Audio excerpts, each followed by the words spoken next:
talkSPORT Sports Update with Trust a Trader. When it matters, get the job done marvellously well by a verified Trust a Trader professional. talkSPORT.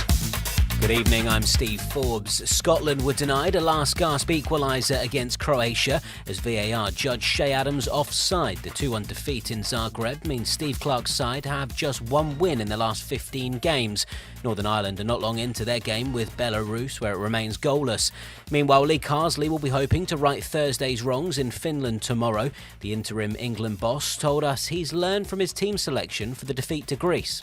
I wanted to give this job my best shot for the three camps that we spoke about. I didn't want to have any regrets. It was important, like I spoke about before, that we do try something different at times, and I think I'll be a better coach for that. Yeah, but I think we'll probably be a little bit more conventional tomorrow night. Finland v England is live here on talkSPORT. Chelsea's 100% start to their WSL title defence continued with a 2-1 win at Arsenal. Blues defender Lucy Bronze told talkSPORT that Chelsea's ability to hang on to their leads will pay dividends long term. Sometimes, you've got to just be able to see games out, because at the end of the day, the 3 points is what's important, and come the end of the season, we'll be looking back at this game thinking how important it really was. It's just one win in 4 league games for the Gunners. Man City have now confirmed that Sporting's Hugo Viana will replace Chicky Begiristain as the club's director of football at the end of the season. Wigan have defended their Super League crown, winning an unprecedented quadruple in the process as the Warriors clinched the grand final 9-2 against Hull KR at Old Trafford. And Ben Whittaker had to leave the ring in a wheelchair after going over the ropes with Liam Cameron as their undercard fight ended with a split decision draw in Saudi. Our watch along as the build-up to BeterbievBivol versus Bivol continues is up next. talkSPORT News. Former First Minister of Scotland Alex Salmond has died at the age of 69. He led the SNP for 20 years across 2 spells. Prime Minister Sir Keir Starmer has described him as a monumental figure of Scottish politics. And police say they're continuing to search for a missing man more than 24 hours after a rowing boat capsized in the River Thames. talkSPORT weather with QuickFit. With over 600 centres across the UK, most of which open 7 days a week, we're here for every journey. QuickFit. Drive away happy every time. Rain will clear to leave a cold night, followed by a cloudy but dry Sunday for most. Go the distance with Fight Night on talkSPORT. That's how winning is done. The home of boxing. Now, they may not be household names, you may not recognise them on the street, but the skill and ability of the light heavyweight kings boxing this evening is second to none. Dmitry Bivol and Artur Beterbiev aren't trash talkers. They don't deliver viral moments on the mic, but when the bell goes, they come alive. Tonight we potentially crown an undisputed light heavyweight champion for the first time since Roy Jones Jr. way back in 2002. Fasten your seatbelts for the best fight in boxing. This is Fight Night Live on talkSPORT. We are talking 2 of the best light heavyweights, not just of this era, which is obvious because they're both unbeaten. I think we're talking about 2 of the best light heavyweights of all time. The best fight in boxing. The best 2 light heavyweights in the world fighting for every single belt. Whoever wins this fight come October 12th is in a great argument to be called the best light heavyweight we've ever seen. Ladies and gentlemen, please welcome Artur Beterbiev! Dmitry Bivol! Beterbiev goes to work! Big right hand! Uppercut! Overhand right! Nice work there from Bivol. Good right hand. Followed up. A lot of punches, and he's going to go down here. I think my fight with Beterbiev did take something out of him. There's a hook! There's an uppercut! Beterbiev's on the attack! Look at him go! Oh my word, Bivol! Beterbiev has been down 3 or 4 times already. Usually the weakness in the strong punches is they don't take as good as they give. An unbelievable fight, a fight for the boxing purists. Probably the best fight in boxing right now. This is a fight that, for me, can only be an all-time classic. Welcome to it. It is Fight Night on talkSPORT. Beterbiev versus Bivol, the watch-along. We are streaming on YouTube as well. I'm Adam Catterall. It is a pleasure, as always, to be in your company. And even more so this evening, because tonight is a pure celebration of what boxing can really be. The best against the best in the light heavyweight division, crowning an undisputed king out in Riyadh, Saudi Arabia. Plenty of fights going on. Chris Eubank Jr. is currently in the ring against Szeremeta. I'll keep you up to date with that fight as it progresses. Jai Opetaia still to come. We've got Wardley taking on Clarke for a second time, of which we'll keep you up to date with as well. You might be able to hear a count going on in the background where Chris Eubank Jr. has just dropped Szeremeta for a second time in the fight. I'll give you a bit more of an update in that in a minute. And then, of course, we'll be culminating this evening with the undisputed light heavyweight championship of the world. Joining me this evening, the one and only Mr. Johnny Fisher in the studio. We're also going to be speaking to Adam Smith. We'll be crossing over to Riyadh, Saudi Arabia to speak to Gareth A Davies and Spencer Oliver very, very shortly. But in the meantime, Johnny Fisher, very kindly, has given up a bit of time on a Saturday night to come and watch the best fight in boxing. You excited, mate? I'm very excited, mate. I had a great time last time on the Joshua Dubois fight, and where better to be watching it than in talkSPORT, this one. Have I over-egged it when I say the best fight in boxing? I know there's some good ones out there, but when we think about these two guys and the silhouettes that they throw, is this the best one for you? I don't think you have over-egged it, mate. I think this can happen at any sort of way. I've heard different predictions put out there. I fancy Bivol on by stoppage, really, but people might think I'm crazy, but I think this is that sort of high-level fight. Anything and all avenues are open for discussion. We are currently experiencing a little bit of Chris Eubank Jr. In the ring. He's in there against Szeremeta. First round, he dropped Szeremeta, got himself a nice little 10-8, and it seemed then that he was going to go through the gears and get the job done. He's just dropped him again. I think that was in the 6th round. But up to that point, there's been a tiny little bit of struggle. Clash of heads early doors maybe put Chris Eubank Jr. off a touch because he is suffering from a cut over his right eye. But he's navigating this as a 25-1 on favourite should be navigating it, Joe. Yeah, he is. And listen, Szeremeta, not the opponent that we would think that Eubank would be in with at this stage. But as he said in the build-up, Eubank, he said these are the sort of fights that can be banana skins, and he's not had it all his own way. And yeah, I'm interested to see how the second half goes, but I think he's taken a bit of control now with that knockdown in the last round. Interested observer, let's just say, ringside in Conor Benn. I'm sure the guys out in Saudi Arabia will be speaking to Conor and maybe even Chris come the conclusion of this, as the referee just has a little bit of a chat to Chris in the middle of the 7th round. I'll come back to that in a moment or two, because obviously all eyes and all focus tonight is on that main event, as the two best light heavyweights on the planet do come together to unify the division and crown an undisputed king. Way back in 1999, we had Roy Jones Jr. doing that very thing, and in a very different time there, managed to go on and defend undisputed status at light heavyweight on 7 occasions. Politics seems to get in the way these days and stop us from being able to experience those things, as Szeremeta just takes a knee in the 7th round. You can hear the count going on in the background. I'll keep you up to date as to whether that's being waved off or whether they're going to continue or not. Now he's going to fight on. There you go.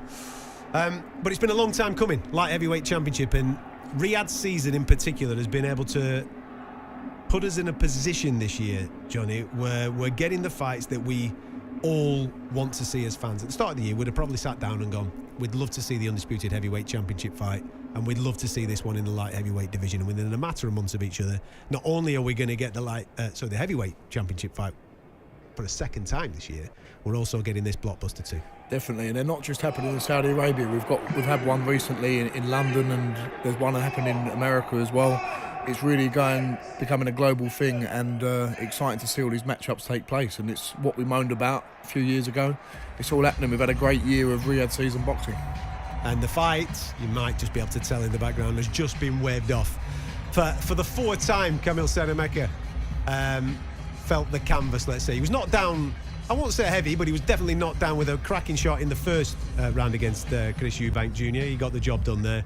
And then in the 6th, he sank to his knees, and he's just taken 2 counts in the 7th round, and the referee has eventually just decided to wave it off. What's going to be interesting now, mate, is what happens in the aftermath here, because he's not backwards in coming forwards when the microphone's put in his face as Chris Eubank Jr. Right. And all week it seems like the narrative has been we're full steam ahead towards a Conor Benn. There they go. He's already in the ring. There you go. They're already in the ring. Saw him pop his head up over the side of the ring apron, and now, as we expected, he's in there, giving it some. Conor Benn is in the ring, dressed in black, got the old slick back haircut going on, and he's giving it the verbals now with Chris Eubank Jr. It does feel like this particular fight, or this particular event this evening, and the involvement in with Eubank Jr. being involved in this night tonight, it felt like a platform to set this up. Of course, yeah, definitely. And there's this sort of this is a little bit rehearsed, I guess, but the animosity is real between these two guys. I know Conor personally, and there is a real animosity there. And yeah, excited to see how this plays out. Even this bit in the ring, they're getting a bit tasty there. Heads coming together, a little bit of nose to nose stuff. Listen, there's a lot happened over the last 2 years. Hopefully in the next... I heard an interview a little earlier on today with Conor, actually, and he was referring to his situation. Hopefully in the next 4 weeks or so, we're going to hear a little bit of something, either from UCAD or the British Boxing Board of Control, which gives us some conclusion to Conor's situation. It gives us some ending and some light at the end of the tunnel to that situation, of which then will enable Conor to step foot back in the ring under the licence of the British Boxing Board of Control, which I think everybody wants him to be doing, and hurtling himself towards this particular fight. Now, I know there's going to be concern out there from a lot of people talking about weight divisions. One's up technically a 160, 168 fighter, the other's a 147, 154 fighter. I get all that. I get all those conversations, and we'll have those conversations as we get closer to the contest. But nostalgia always sells, and I know that they're trading off their fathers' names, but there's going to be, and we kind of need this in the sport a little bit. Tonight is a fight for the hardcore fan. The hardcore fans all in on BeterbievBivol, but will it cross over into the mainstream? I don't think it will as well as a AJ Dubois or a Fury versus Usyk. That's just not going to happen because of the personalities of the guys. Eubank Jr. and Ben is going to capture the imagination of every single sports fan on the street. They're just going to want to see it, aren't they? Well, I think of my dad's generation, they grew up around them guys of Senior and Nigel Benn. That's going to captivate an audience going back 20, 30 years, not just the people that are hardcore fans that watch boxing now. And that is one that fills up a stadium, I think, in England. So over in Riyadh, it's going to be a massive event for them guys. Absolutely. I can hear the dulcet tones of Gareth A Davies just warming up on his microphone, just getting his tones ready for a long evening tonight as we hurtle towards the light heavyweight championship of the world. We just concluded Gareth out in Riyadh, and obviously Spencer alongside you. Chris Eubank Jr. getting the job done against Szeremeta. In all, the fight itself was pretty straightforward, and as myself and Johnny have just been saying, tonight was more of a platform to set up what comes next, and we saw immediately after Conor Benn in the ring. Well, as you know, he did an interview with me last night. Good evening, everyone, by the way. It's great to be here in Riyadh, Saudi Arabia. We've got loads of things, Buster Grimes and lots of other things coming tonight. It's an amazing atmosphere here. Chris Eubank Jr. put him down 4 times, as you say, but very quickly Conor Benn got into the ring with him. He said he was going to do it in that interview that he did with me for talkSPORT yesterday. It's a very big moment. He's got to come back, of course, from the clomiphene tests. I spoke to Robert Smith from the Boxing Board of Control, and they're going to work on that very soon, it looks like. It's a fight that's been made, we're hearing in the background, and it's going to happen. Eubank laboured to victory for a little bit for me tonight. Spencer and I were watching it very closely from here. Yes, he put him down 4 times, but he's very open, looking for the uppercut, looking to be spectacular. As you can hear, Thomas Treiber just celebrating his victory. Spencer's here. I mean, you were saying that he looks a bit open to punches. Yeah, absolutely. Listen, he's been out 13 months or so. There was a little bit of ring rust when he started out tonight, for sure. He found his range with his jab, but he was taking too many unnecessary chances early on, leading off with those right uppercuts. He was leaving himself open at times, but what he did do was he adapted, he tightened up, he started working the shots to the body and the head, and he systematically broke him down. More importantly, Eubank Jr. got the rounds under his belt that he needed. But Szeremeta's a very tough guy. We saw him go 7 rounds a few years ago with Triple G, so we knew he was durable, but he put in a good performance in the end. The ring rust played its part in the first 4 or 5 rounds. Gentlemen, I know that Chris Eubank Jr. is just addressing the crowd right now. He's on the microphone. And they're obviously giving him a lovely reception, but there are the beady eyes of a certain Conor Benn over his shoulder. Just keep us up to date with everything that is coming through that microphone and what he's saying, and what you're hearing out in Riyadh. When is this fight, what you're understanding, due to take place? Are you hearing start of next year, February time, something like that? Yeah, they are looking at that. We don't know where yet. It looks like Riyadh Season is the favourite to host that event, but of course I think it's an even bigger fight than it was 3 years ago, 4 years ago to the day now. 4 days ago 2 years ago to the day in London when they were going to fight. For me, I think it's a really big fight in the UK, but with the kind of money that His Excellency Turki Al Sheikh will allow them to pay, you can feel with Conor Benn that there's a kind of salvation, a redemption. My view is it'll be here and it'll be a Riyadh season event. But I just want to say, Conor Benn's got a different vibe about him at the moment. But Chris Eubank is now talking about it. They're there. It's been pantomime all week with the pair of them. They're at it now. There's booing. There's catcalls. It's fascinating, isn't it? Yeah, it really is. You know, Conor Benn's clearly come over here to make this fight. It was obvious that he was going to get in the ring. Eddie Hearn said that was going to happen. Both guys are centre of the ring right now. They're talking it up. Yes, that is the fight that Neymar? that is possibly going to happen next. Sorry to interrupt you, gentlemen. It is Neymar between Neymar them. is in Well, between Neymar, them. of course, is the poker partner of Chris Eubank, isn't he? They play poker together, so they're big mates. I think we've already seen them butt heads. I think we're close to a mini brawl here. They're chalking it up. This is the Ben Eubank 3 event about to take place. Listen, as you boys have rightfully pointed out, Conor Benn's got a situation, and fingers crossed UCAD, British Boxing Board of Control, can come to some conclusion and do that relatively quickly, because right now we're seeing two young fellas in the middle of the ring, nose to nose, chatting it up, and obviously there's a lot of people getting excited about that. Last thing you want is it to dwindle on and go on with doubt. Let's get it all done, signed, sealed, delivered, get it on, get a date for people to start getting excited about. Because as you rightfully said, and I said at the start of the show, nostalgia is going to sell, and I know that maybe this isn't necessarily of the level of a Usyk Fury or a Anthony Joshua and Daniel Dubois, but nostalgia always sells, and this will capture the imagination of a lot of people, especially with the way that these two are going head-to-head in the ring right now.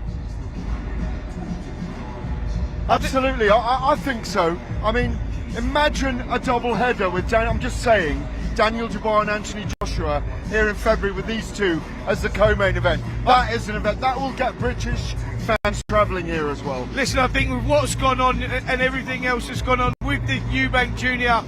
and Conor Benn's situation, with the history of the fathers as well, I think the fight's big enough to do on its own. It could do a stadium. I'm with Gareth. I think it lands over here. I think there's an appetite for it over here. I think the pay-per-view sales will be through the roof. Conor Benn still has to go through that process. I'm hearing that hearing could be around March time, so I think that we could see that fight possibly April, May time rather than February, March time. I think he's still got a process to go through, but let's hope he gets cleared up now. It's been over 2 years. The fight will happen for sure at 160. But I love the passion of Conor Benn, by the way, and I do think we saw it tonight, even though there were 4 knockdowns for Chris Eubank Jr., even though I know in the background he was offered a Canelo fight, he was offered a Hamza Shiraz fight, he was offered a Yanibek Alim Kanuli fight. I've heard all this tonight. But they're all he too didn't tough want to for take him. them They're all because he too wants tough. Conor Benn. Come on. Yeah, gentlemen. He wants Conor Benn. Yeah, but Adam, I'm with you on that one, by the way. I believe that. I'm looking at Chris Eubank tonight. You can see he's slowing down somewhat. Definitely. And you're right, you're looking at those names, and Eubank is a businessman first and foremost, and he'll recognise where he can earn the most money the easiest possible way, and that's with Conor Benn coming up from 147. But there's no guarantee against Conor Benn, by the way. He is desperate to come back, and as he's told us, I want to make it a war. I don't care about how long the fight goes.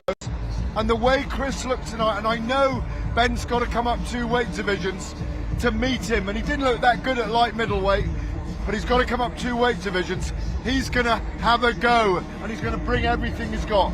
All that force against Chris Eubank, who is definitely, for me, ageing. Look at you boys, loving it out in Riyadh, Saudi Arabia. Gareth A Davies and Spencer Oliver going to keep us across everything throughout the course of the evening. We'll be dipping back over there before we get to the heavyweights. Speaking of heavyweights, Johnny Fisher's with myself, Adam Catterall, in the studio here. Going to get his thoughts on Wardley Clarke too as well. You're listening to Fight Night on talkSPORT. We're streaming on the talkSPORT and talkSPORT Boxing YouTube channels, and you can also see us live on the Zone as well. We'll be back in a minute.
As India take on New Zealand, talkSPORT 2 is the only place to hear live and exclusive ball-by-ball commentary of all 3 test matches direct from India. Starting with the first test, direct from Bengaluru, this Wednesday morning from 5 a.m, only on talkSPORT 2. And still, WBC, IBF, WBO, light heavyweight champion of the world, Artur Beterbiev! There's a hook, there's an uppercut, Beterbiev's on the attack, Joe Smith is crumbling again! Arthur's pressure is totally different. And he's physically an animal. He's physically strong. And Arthur ain't gonna slow down. When Arthur catch him, over. I don't see it going past 5. Another right hand, uppercut, big uppercut. He is stumbling, and this is over. There's no easy way out. Proper music on our watch along this evening. It is BeterbievBivol, the best fight in boxing. And we're on talkSPORT. I'm Adam Catterall, Johnny Fisher alongside me out in Riyadh, Saudi Arabia. It's Spencer Oliver and Gareth A Davies as we hurtle towards the light heavyweight championship of the world for undisputed status. Chris Eubank Jr. has just come through his fight against Szeremeta. We had a little bit of a weird one earlier on for Ben Whittaker. It finished in the 5th round after him and Liam Cameron went belly-to-belly suplex over the top rope.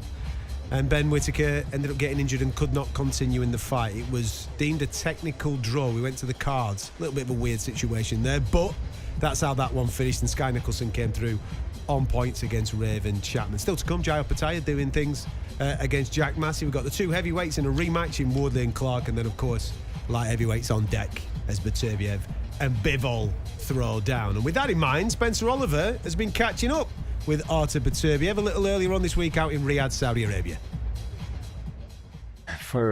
I always try to be ready for 100%, all my previous fights and for future fights, you know. And I do simple things to be ready, like always. Sure. To be ready for October 12th. Well, look, let's talk about it. Undisputed. That was the road for you to always become undisputed champion. Now you get that opportunity against Dmitry Bivol. What does that mean to you as a fighter? For right now, you know, it's the biggest fight in my boxing career. And I'm really focused for this fight. I'm excited.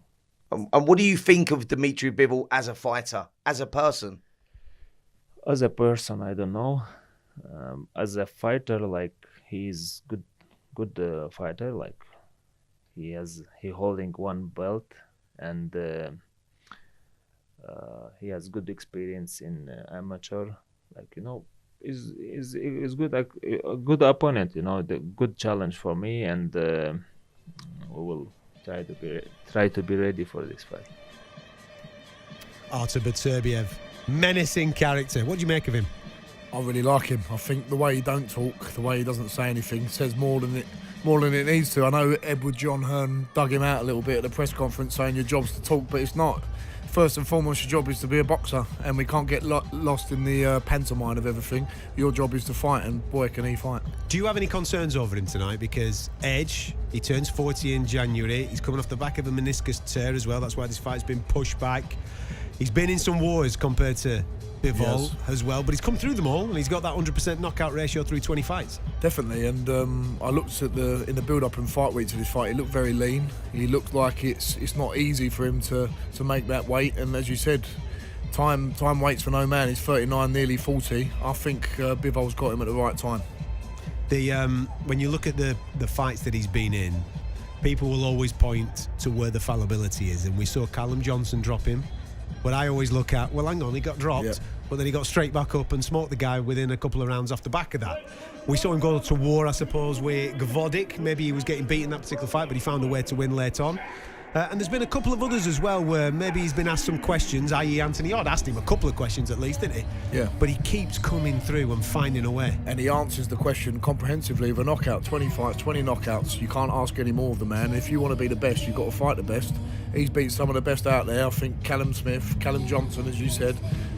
Anthony Yard put up a great performance, but if you come through and you knock every single one of them out, you're answering all the questions, so there's nothing more to say. He's much more than power though, isn't he? Yeah. There's a lot more there than just brute force. His jab is fantastic, especially being not the tallest of light heavyweights, and he comes in and he he pop shots that, and the jab is what sets up all the combinations and these little flurries that he doesn't load up on. Yeah. He's got that heavy-handed power where he doesn't need to swing them in, just landing them at will and landing combinations all set off of that jab on the inside. I think that's very, very impressive, especially as a short guy. There's a lot of fighters out there that use their jab as that rangefinder, don't they, for the other things. This guy uses that actually as a weapon. It's a weapon He in itself. Sticks it right down your throat. And you can see with thinking back to the Joshua fight a few weeks back, that jab can be a weapon for these guys who can punch as well. You've got power in both hands. Use the jab as a weapon, not just something to set up your big shot, you know? Yeah, absolutely.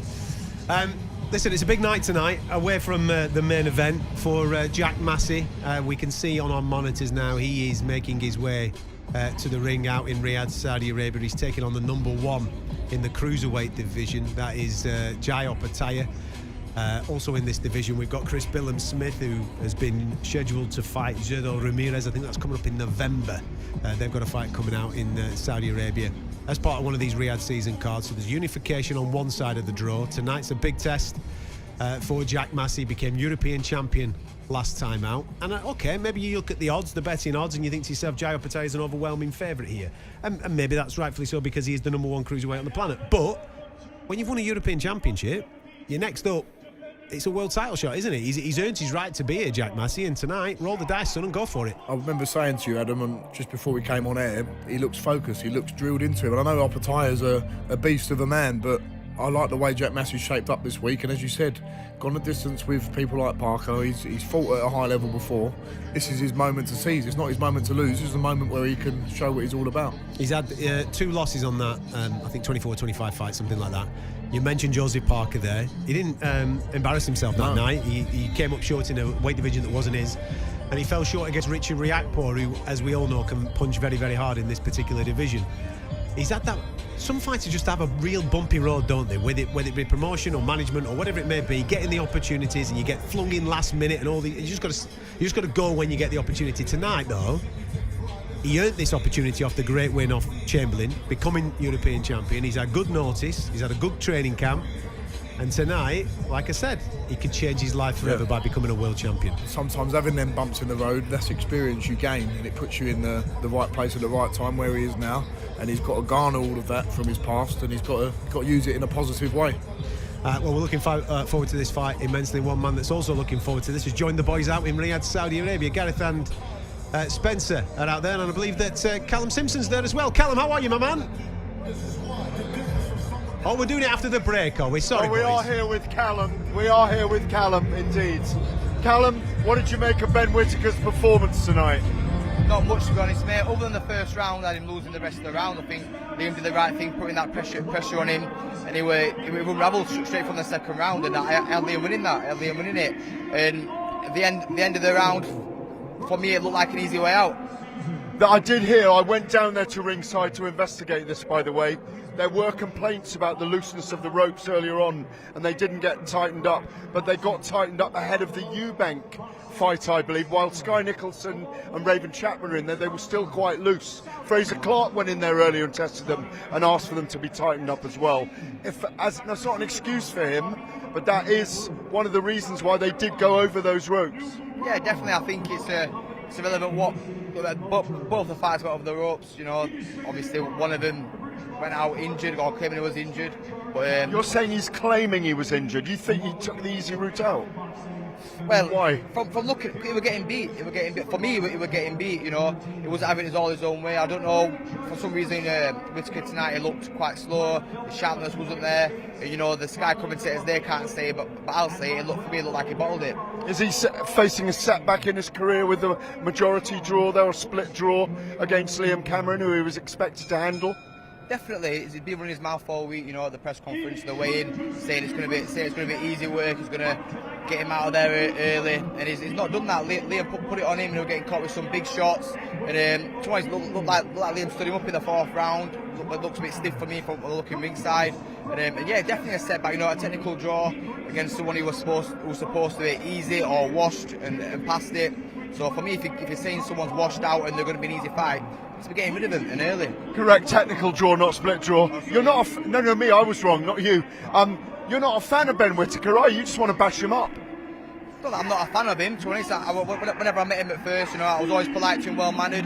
and he's just run me the wrong way, I suppose. Very arrogant. For me, I always try and give a time to everybody, respectful, but he's the complete opposite, and I don't really like that. And you know, I think what tonight was all about was Ben Whittaker coming over to Saudi Arabia and showcasing his skills in a step up in level against Liam Cameron, who, you know, previously done well against Lyndon Arthur in his last fight, and you thought this gives us a yardstick to where he's at right now.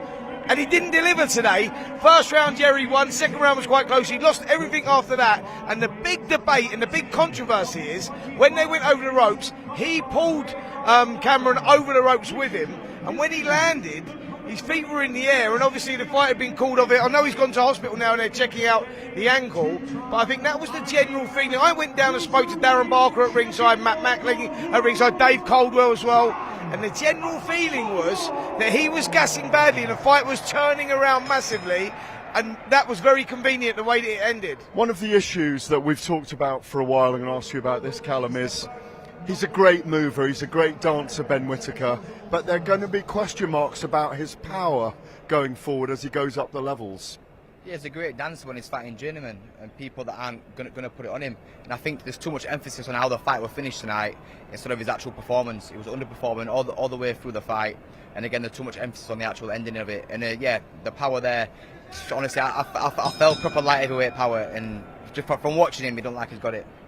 Callum, I want to ask you, how far do you think that is a setback? Yeah, all right, he got the split draw, so, you know, it's a little get-out-of-jail card, if you like, but how far a setback is that for him right now? Because Ben Whittaker was being pushed up as the next big thing of British boxing, and on that performance, forget the way what happened at the ending, but on that performance, and as the fight was materialising, and there was a general feeling the fight was turning around the way that it was, how far a setback is that for him, and where does that leave him now in the rankings of, you know, potential British fights? I think for me, you would have thought it's going to be a setback, but you know, Ben is going to get the special treatment. It's going to still get in. It's still get promoted like he's getting promoted. It's still going to get pushed forward. Sky and Box are still going to push him as a superstar that they think he is. But anyone else, it would be a setback. But for him, I don't know if it's going to be a setback. Gents, you've seen me, and you'll have seen me looking up at the big screen above me here. Jai Opetaia walking down Jack Massey in the opening rounds here. I'm landing a long left hand. Let's just talk about this fight for a moment. Massive opportunity tonight for Jack Massey from your part of the world against Jai. Yeah, we both got the same manager, Kevin Marie. Massive opportunity for him. You know, world title opportunity on one of the biggest stages. So yeah, it's absolutely huge. Looking forward to this fight. Back to you guys in the studio. Gents, thank you very much. I thought that was a very honest appraisal from Callum Simpson of what he's witnessed so far this evening. A couple of decent knocks, couple of controversial moments, and lots to talk about right here on talkSPORT, of which we're going to continue to do in a moment or so. Don't go anywhere.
Total Knockout Radio.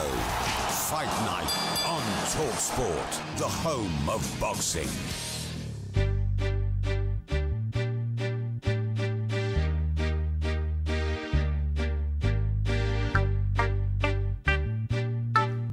Even playing Eubank Junior's music on the show this evening. It is Fight Night on talkSPORT. BeterbievBivol, the watch along, which is available on the talkSPORT and talkSPORT Boxing YouTube channels. Go and get yourself stuck in. You can listen to us, of course, on talkSPORT this evening.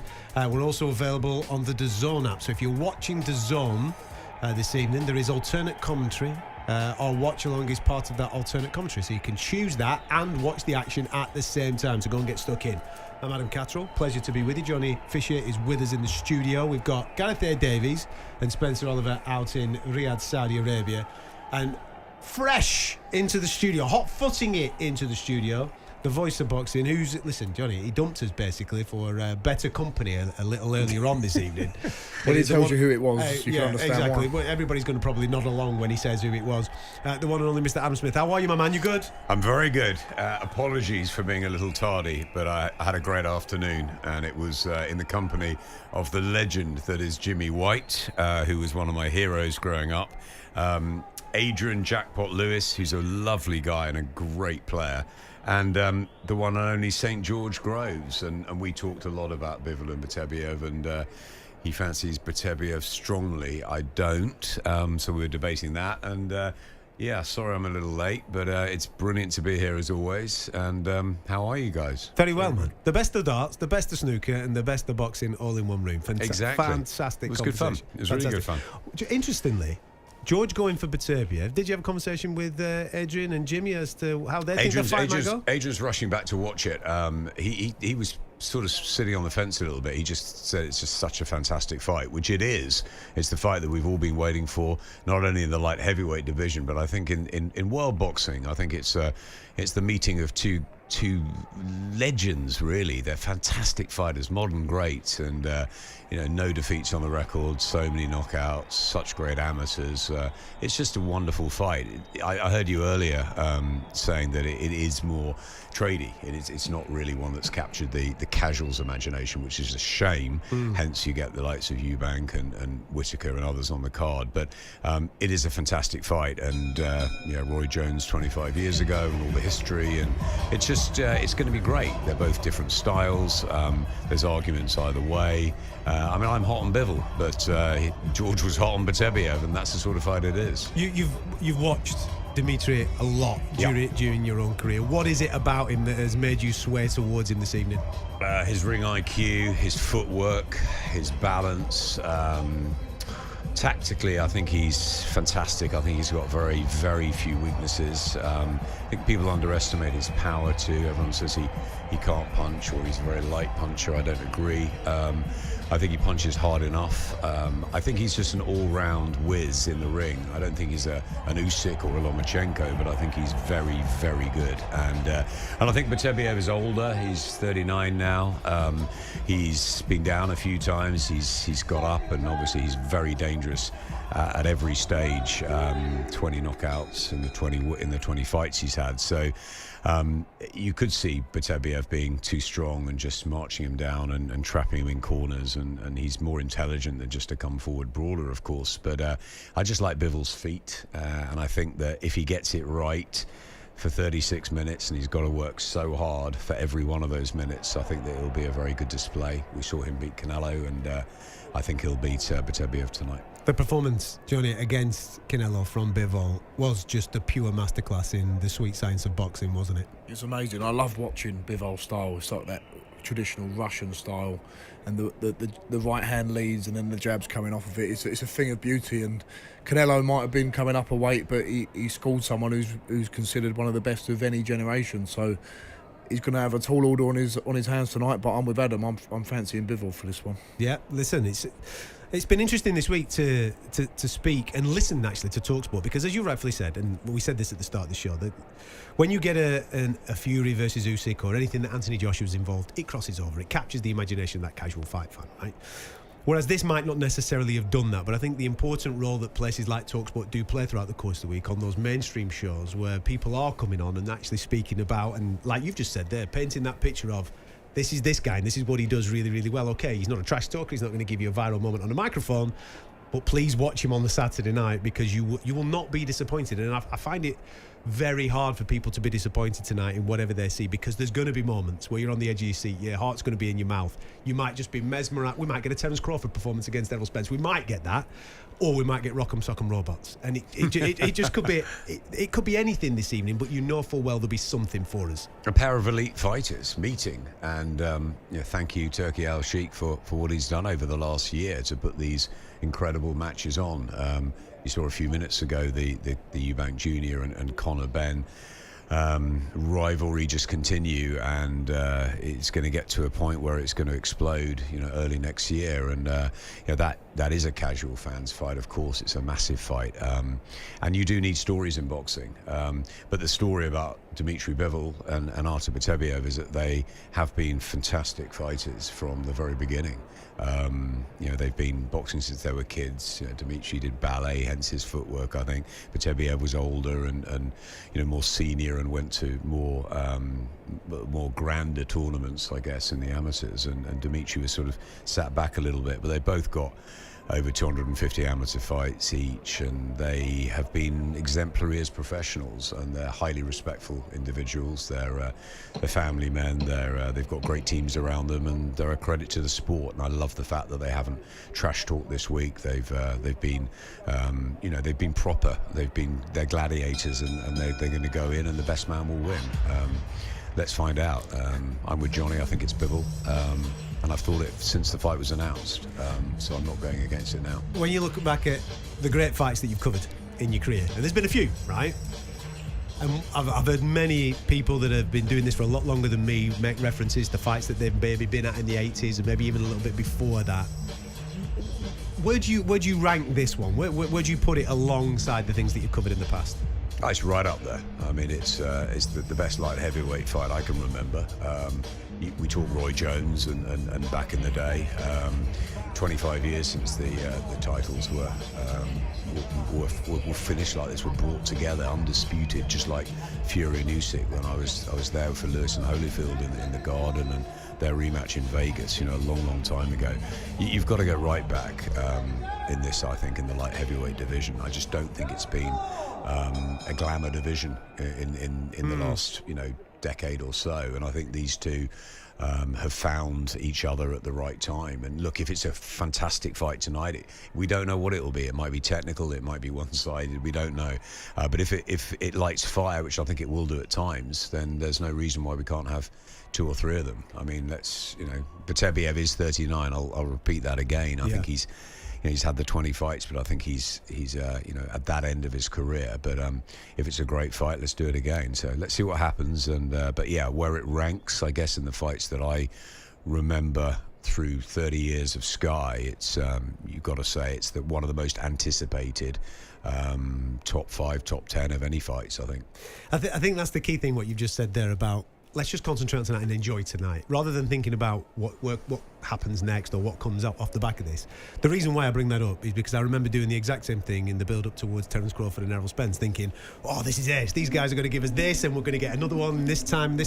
And then Terence Crawford turns up and he goes, nah, I'm going to give you an absolute lesson and shut it down. Adam, we thought that with Khan Brook. And Khan Brook, they should have met 10 years before. Absolutely. But when they did meet, we were absolutely convinced we'd get a couple of them. And then, of course, it was very one-sided, so it didn't happen. Neither have fought since. So you don't know. And this might be the cementing of one, or the ending of a story, or it might be the start of something. The start of something. Exactly. And I think we need that in boxing. Once AJ, Fury, Usyk have sort of moved on, which, let's be honest, is in the next 12 to 18 months, you've got to look at what's coming up behind them. And we need rivalries in this sport. We need stories. We need to hook the casuals in. And the casuals might not be there yet for Bivol Beterbiev, but they might be if they're fighting again in 6 months' time. No, absolutely. Stick with us. You are listening to Fight Night on talkSPORT. Opetaia is in the ring at the moment against Jack Massey.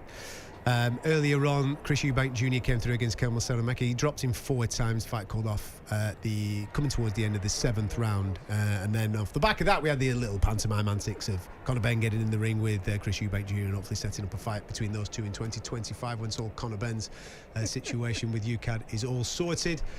We got a weird ending to the Ben Whittaker-Liam Cameron fight, which ended in a technical draw, and Sky Nicholson put on a hit and don't get hit masterclass against Raven Chapman to hold on to a WBC featherweight championship. Still to come, you've got the big heavyweights in Fabio Wardley and Fraser Clarke, and then of course, as the boys have just been speaking about a moment or two ago, the best fight in boxing between Beterbiev and Bivol. We'll be bringing you all that right here on talkSPORT.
Knockout Radio for your Saturday night fight night on talkSPORT, the home of boxing.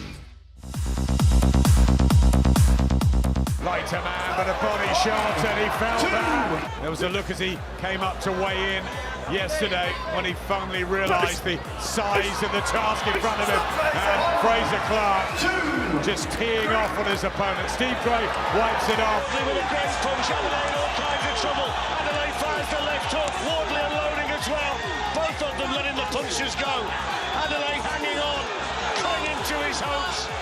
Wardley unloading with big punches. John Latham stopped it. I think in the words of Anthony Joshua, I think he says the first time was so nice we have to do it twice, and that's what we're doing this evening with Fabio Wardley and Fraser Clarke. The rematch is on as the co-main feature to what we're seeing tonight in the light heavyweight undisputed title fight. Currently in the ring right now, Opetaia and Jack Massey going at it, and Opetaia just slowly going through the gears, busting up the face of Jack Massey, who will be game as always is. But Opetaia just showing his pure class with some of the shots that he's throwing together. We'll get the opinions of Adam Smith and Johnny Fisher on that in a moment or two. But let's get out to Riyadh, Saudi Arabia, shall we? Where Gareth A Davies and Spencer Oliver are waiting for us. Gentlemen, talk me through it. Well, they've just had the 6th round. I don't think he's going through the gears. There's an inevitability here about he's busting Jack Massey up. I'll come to Spencer in a minute because we've been talking about him being walked down and into corners. But I heard your discussion about the light heavyweight division. A little bit of history. Let me throw in the mix with you guys as well. Roy Jones Jr., of course, 20 years ago when he was pound for pound #1, as Adam will remember. We were still already around in the sport then, covering it 1999, 2000, 2001. He was the best in the sport. Go back, Archie Moore, Ezard Charles, our own John Conte. It's an amazing division. And before we talk about this fight, which is, I say, coming to an inevitable closure, I think, it's an amazing division, the light heavyweights, isn't it? Yeah, it's certainly. Bivol and Beterbiev. Absolutely. Listen, pound for pound, the best fight in the world today, as we've all been talking about, all been highlighting. Two great fighters. You got the sweet science of Dmitry Bivol. Will that be enough against a monster with freakish power in Beterbiev? Well, I disagree with you guys back in the studio, actually. I think that Beterbiev has still got a lot in the tank, and I think that he's strong and he will be able to close that gap down. I think that he comes from behind after about 6 rounds and he gradually closes the gap. He showed us against Callum Smith that he has the technical ability and the boxing IQ as well, You've been Gareth. telling me that. You were white when you came out here. You're red now because you've been in the sun Brown, so much. brown. Brown indeed. But you've been telling me 45 times this week how this fight's going to play out. I've gone for Bivol on points. You can slap me afterwards if you like. But the other thing about this is we're out here. We've been around them all week. There's not a chick. We've been standing with them. We've had Artur Beterbiev on our podcast with us. He's a phenomenal character. There is an aura and a strength about the man. I tried to elbow him like I do with you. Didn't get me anywhere. I got knocked sideways. Bivol has not got a chink in his armour either. That's what's so fascinating about this fight, my friend. Absolutely, and also with Beterbiev, we saw a little bit of character from him, actually. Yeah. You know, you see those Well, one-word when answers, Eddie Hearn two-word ran. answers, and he turned on Eddie Hearn at the press conference, and you saw a little bit of emotion and a little bit of character, and I quite like that. Some people were talking about, you know, is that sign of weakness? Is it starting to get to him? No, I think that's feeding him. He is that monster.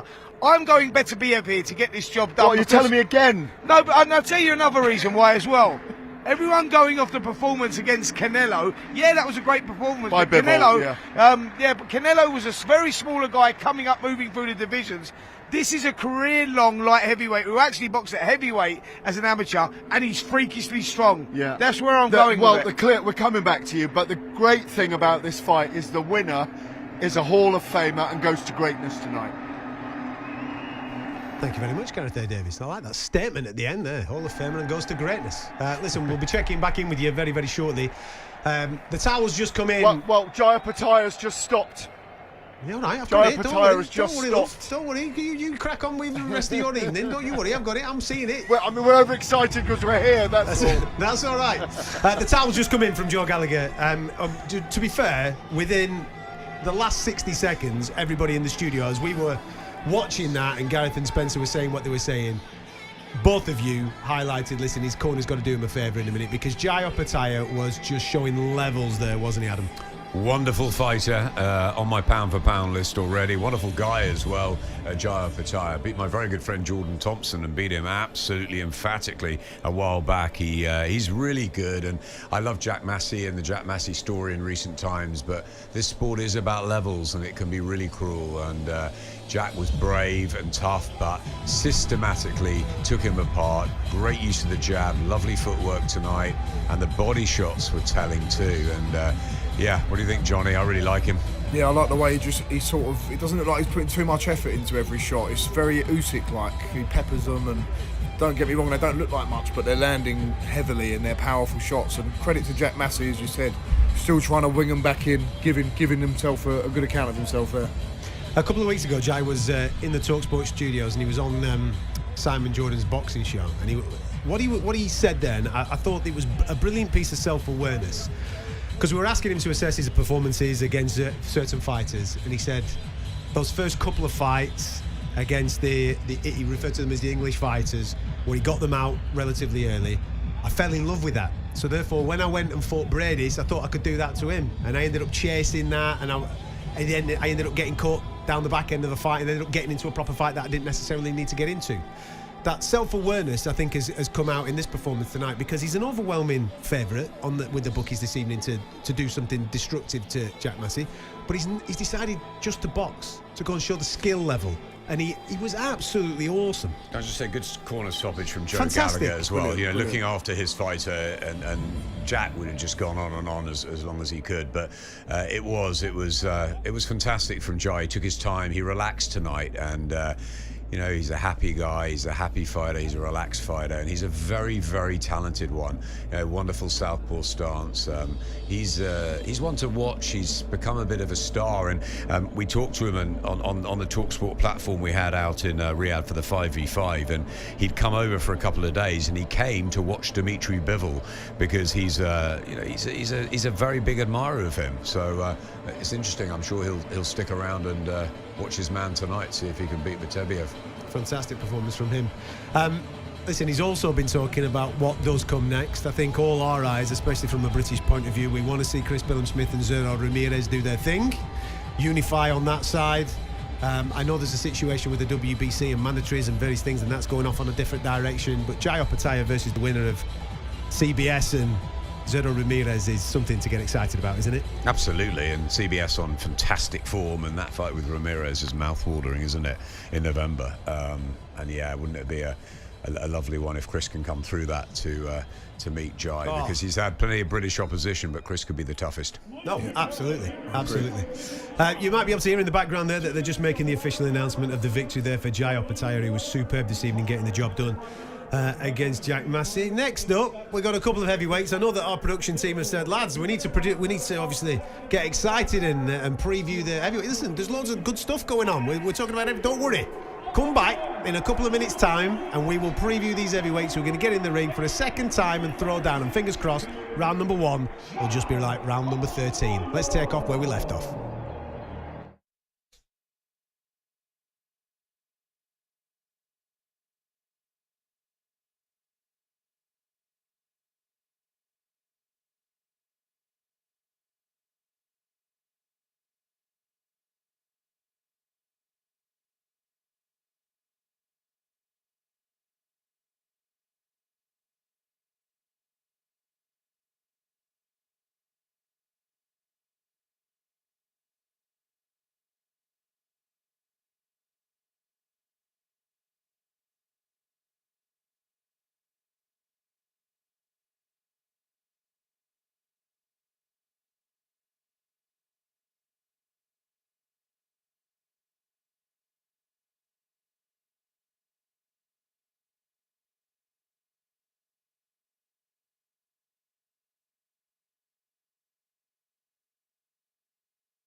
Sucker Punch your Saturday night. Fight night on talkSPORT, the home of boxing.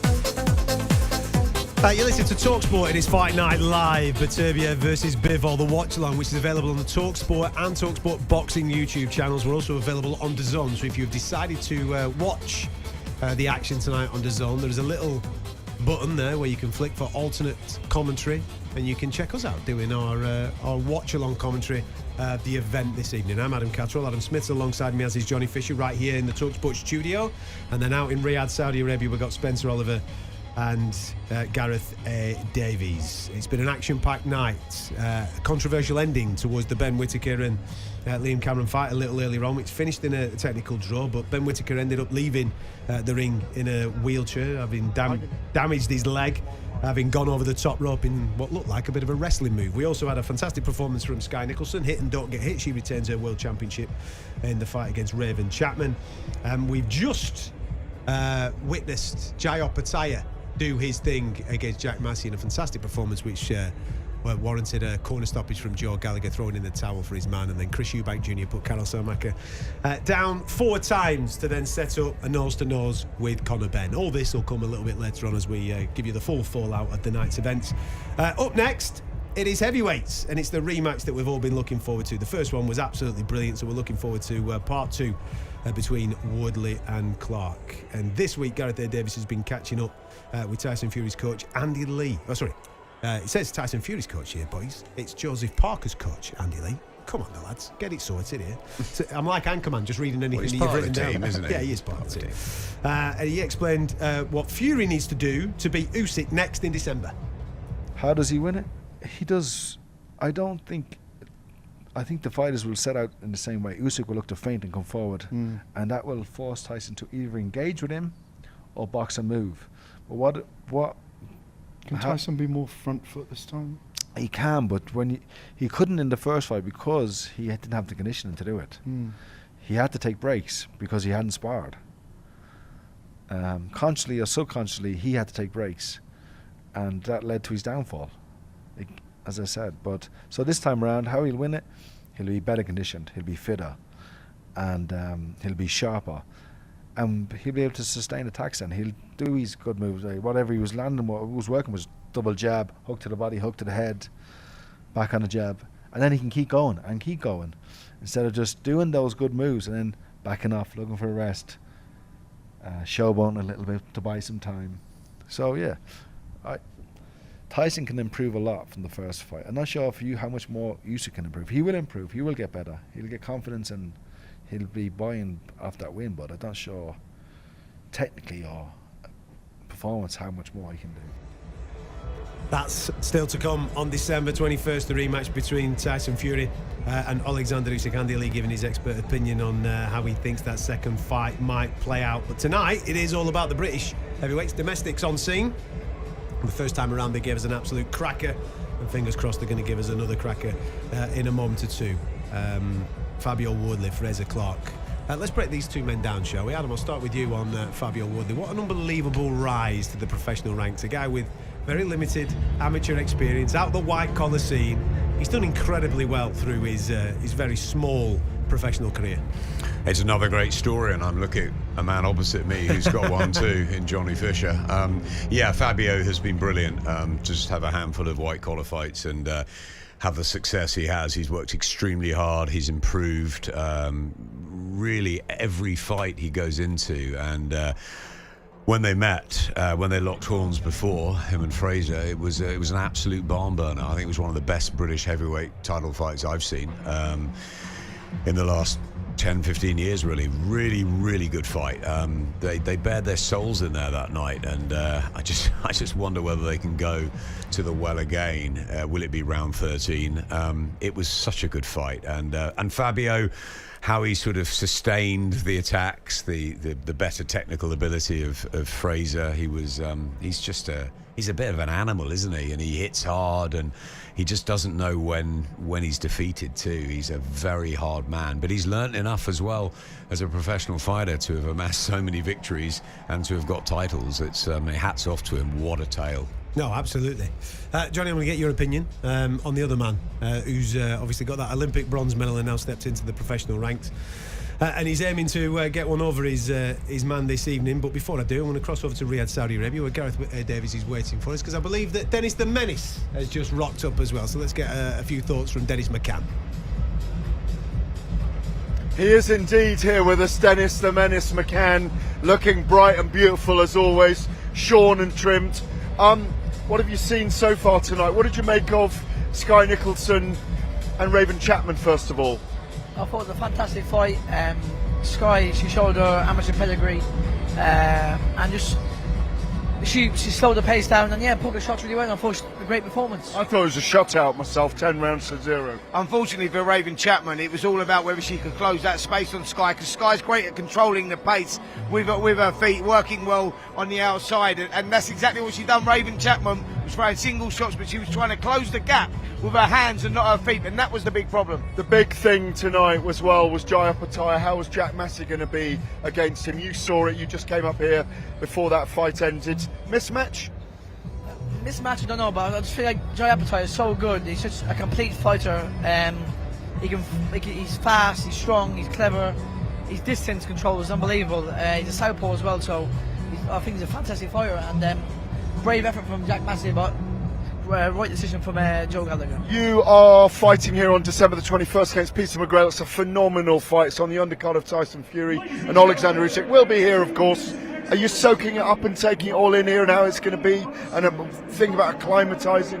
Absolutely. Just getting used to this environment, you know. And the arena and stuff. So just so lovely arena, isn't it? Fantastic. I thought the show a Turkey Sheik's put on is absolutely amazing. The boy Fisher's on this card as well against Dave. I've forgotten his name. It's been Dave Allen. I'm joking. He's been away from boxing for so long. Dave Allen. Has he got to do a number on Dave Allen? I think it's going to be a Johnny Fisher win. Bosh. Very quickly. We've got Fraser Clarke and Fabio Wardley now. How do you see that fight? They're about to come to the ring. I'd like to see how Fraser Clarke changes up this time, especially his amateur pedigree. If he's a fighter that I think he is, which he is a fantastic fighter, he's going to change things around this time. But the first fight was all the action when it's a hard one. I've got to sit in the fence. Spencer, is it going to be the dog in Fabio Wardley and the adjustments in Fraser Clarke? There's going to be no adjustments in Fabio Wardley. He likes to get down in the trenches. He likes that, and he'll come out and he'll be wild and he'll fight with his heart on his sleeve. Fraser Clarke's the one that can make those slight adjustments, and that may be the difference between winning and losing. As Dennis said, he's got the pedigree, and if he makes those adjustments, then he could get it done. By the way, Fabio Wardley's nose looked terrible the other day when I saw it. Looked very raw. That could be a huge problem as well. Looks very raw. I said the same question to my friend today. Exact same. I thought it looks very raw. Do you think that's maybe why he came out on the Tuesday, which seemed very late to come out? For me, myself, I want to be at least 2 weeks before the fight, at least to try and acclimatise and stuff. The heat, everything, it's completely different. 2 hours difference. Well, we've got you here because you cost a lot to get you on. You're like $1 million a minute or something these days. But the main event, Dmitry Bivol against Artur Beterbiev. How are you seeing it, Dennis? I'm going to go with a Bivol point. Beterbiev, is he passing now? He's 40 years old, but he's like fine wine. He just keeps getting better and better, doesn't he? I'm going to go Dmitry Bivol points, but I do want to sit in the fence, but you're forcing into this one now. Right, I want some honesty from you, because he said he'd have knocked you out in the first round when you were in your prime together. Don't say any more about that. No, doesn't matter. I'm not really brown and beautiful. We love you. But how do you think about Dennis's fight against Peter McGrail on December the 21st? I'm a big showstopper. Even though he said he was going to knock me out in a round, I'm still a big fan, right? And I'm an old man now as well, so I'm going to let that go. But yeah, listen, a great fight, and this is the fights that you need. He's had his coming of age fights, you know, he's been there, seen it, done it. This is all about Dennis McCann and his development onto that world stage, because he will win a world title, not if, but when he wins a world title, and this is the next step onto that. So I'm going with Dennis McCann. I'm Team McCann. What I want to ask you is, How many little menaces are going to come out here? Dennis the Menace fans? Have we got a lot of them? It's gonna be yeah, definitely. It's gonna be a big arena. All the Fury fans are with me as well. All the gypsies, as I'd say, from England, Scotland, Wales, we're all going to be supporting the Gypsy King and the Menace. So we all stick together. And on the kind of atmosphere behind us, the whole floor's full now. They are talking about this being a sellout tonight. We've got 2 big fights to come. You've been nominated, by the way, as Young Fighter of the Year. What does that mean to you? Fantastic. You know, I haven't seen in a long time someone 23 years old, British, Commonwealth, European champion in many years. So, yes, it's been a big achievement. I won that in 1997, by the way. Just putting it out there. Just putting it out. Please. Have you autograph? There's been some great names with that, by the way. Listen, the Ricky Hattons, the Amir Khans, the Nazim Ahmeds, the Frank Brunos, all these guys. You're in great company if you win that. And your Spencer's 100%. Yeah, definitely. no, honestly, mate, to get nominated for that, it's a very prestigious award, the best award you can win in boxing.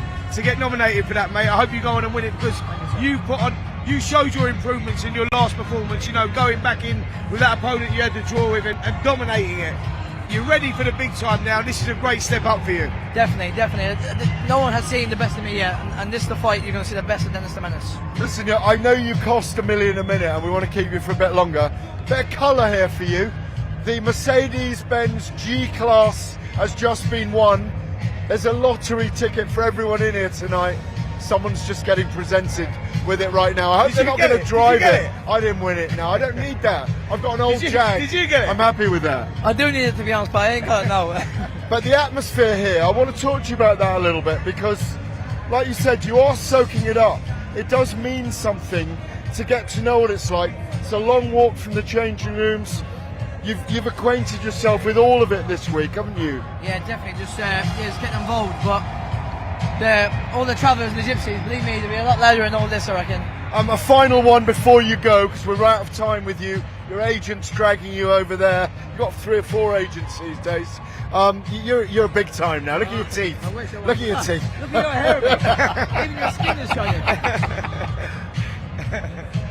How much do you feel that this place is going to be special and where you will eventually win a world title? As he said already, it's not if, it's definitely when. I've been boxing since 3 years of age, so I'll give myself 18 months, I'll be world champion. I'm going to predict you win it out here. Yeah, I think that's a great shout. I think that's a very good shout. Like, listen, this is where big time boxing is coming and we are getting those fights, and I think it would be great to get Dennis out here on this sort of platform. And a very final word, very quickly, before we hand back to the guys. What did you make of Ben Whittaker tonight and that ending to the fight? I'll give my honest opinion. As a fighter myself, I was very disappointed. I'm always honest, you know. I've got one word and it's wow.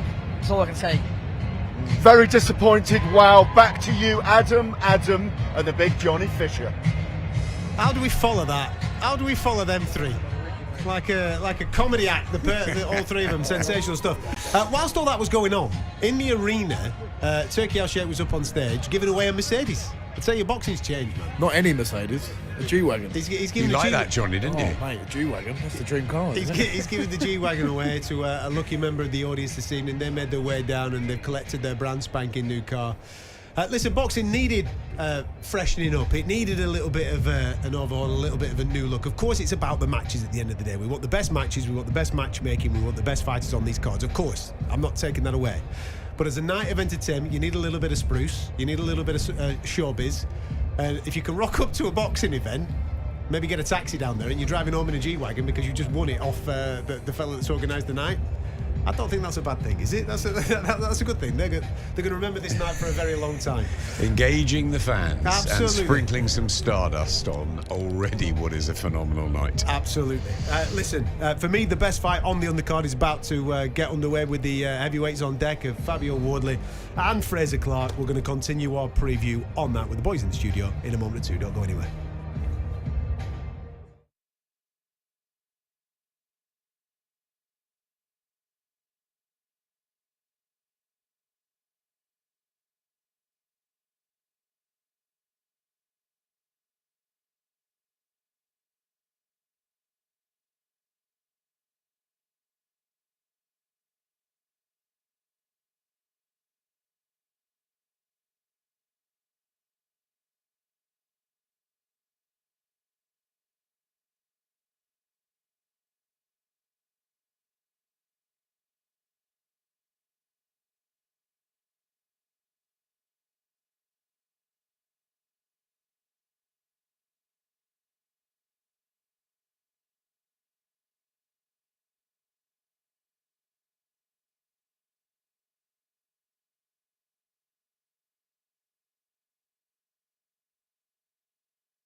Sunday afternoon. The Nations League live on talkSPORT. He's bowling it high into the roof of the net. Finland, Finland, Finland versus England, the country that we want to be. Start to finish. Coverage from 4, kick-off 5 p.m. Oh, it's in! Sunday afternoon on talkSPORT. He's not finished, he's only 28. So, time to light the touch paper here on Fight Night Live. It's Wardley Clarke on talkSPORT. Clarke, and here he comes again, and he's gone down. Clarke goes down, a right hand did it, and he got him going in the corner, and he stayed on him. He wouldn't be denied, and brilliant from Wardley. Yeah, that cut across the nose now of Fabio Wardley's just really opened up. He's pouring out of blood. His face is a mess. And Fraser has taken energy from that as he piles under pressure. Wardley under immense pressure here, and the nose is a mess. I can't tell you how tired these two are. This is one of the best heavyweight fights that I've witnessed live. Both guys punching themselves to a standstill. Listen to the crowd, 20,000 strong here, and they have absolutely loved this. After 12 full championship rounds, we go to the judges' scorecard for the official decision. Judge Michael Alexander sees the contest 114 to 113 Wardley. Judge Howard Foster sees it 115 to 112 Clarke. And finally, Judge Mark Bates sees it 113 to 113.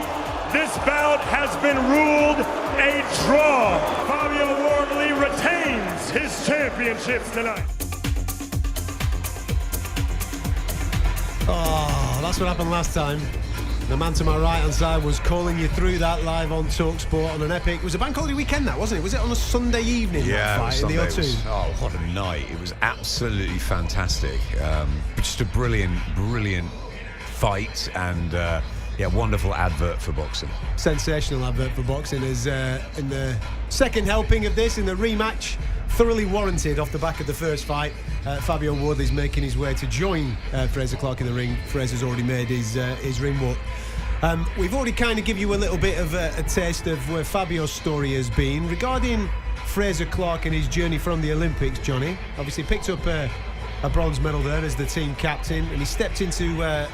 the professional game, and I thought it maybe took him just a little bit of time to adjust into the pro game, but it's this fight against Fabio last time where maybe the pennies dropped and he started to feel at home now as a pro. Definitely, and I think a lot more people gave him a lot more credit in the boxing sphere once he came through that fight, showed what he's all about, and deep down we probably knew that's what it was all about, and he was able to actually show it physically to the paying public. So listen, I think he's going to come in with a new steeliness in this fight, and I think what I've seen from this week, he's looking in incredible nick and incredible psychological state as well. Who did you pick for the first one?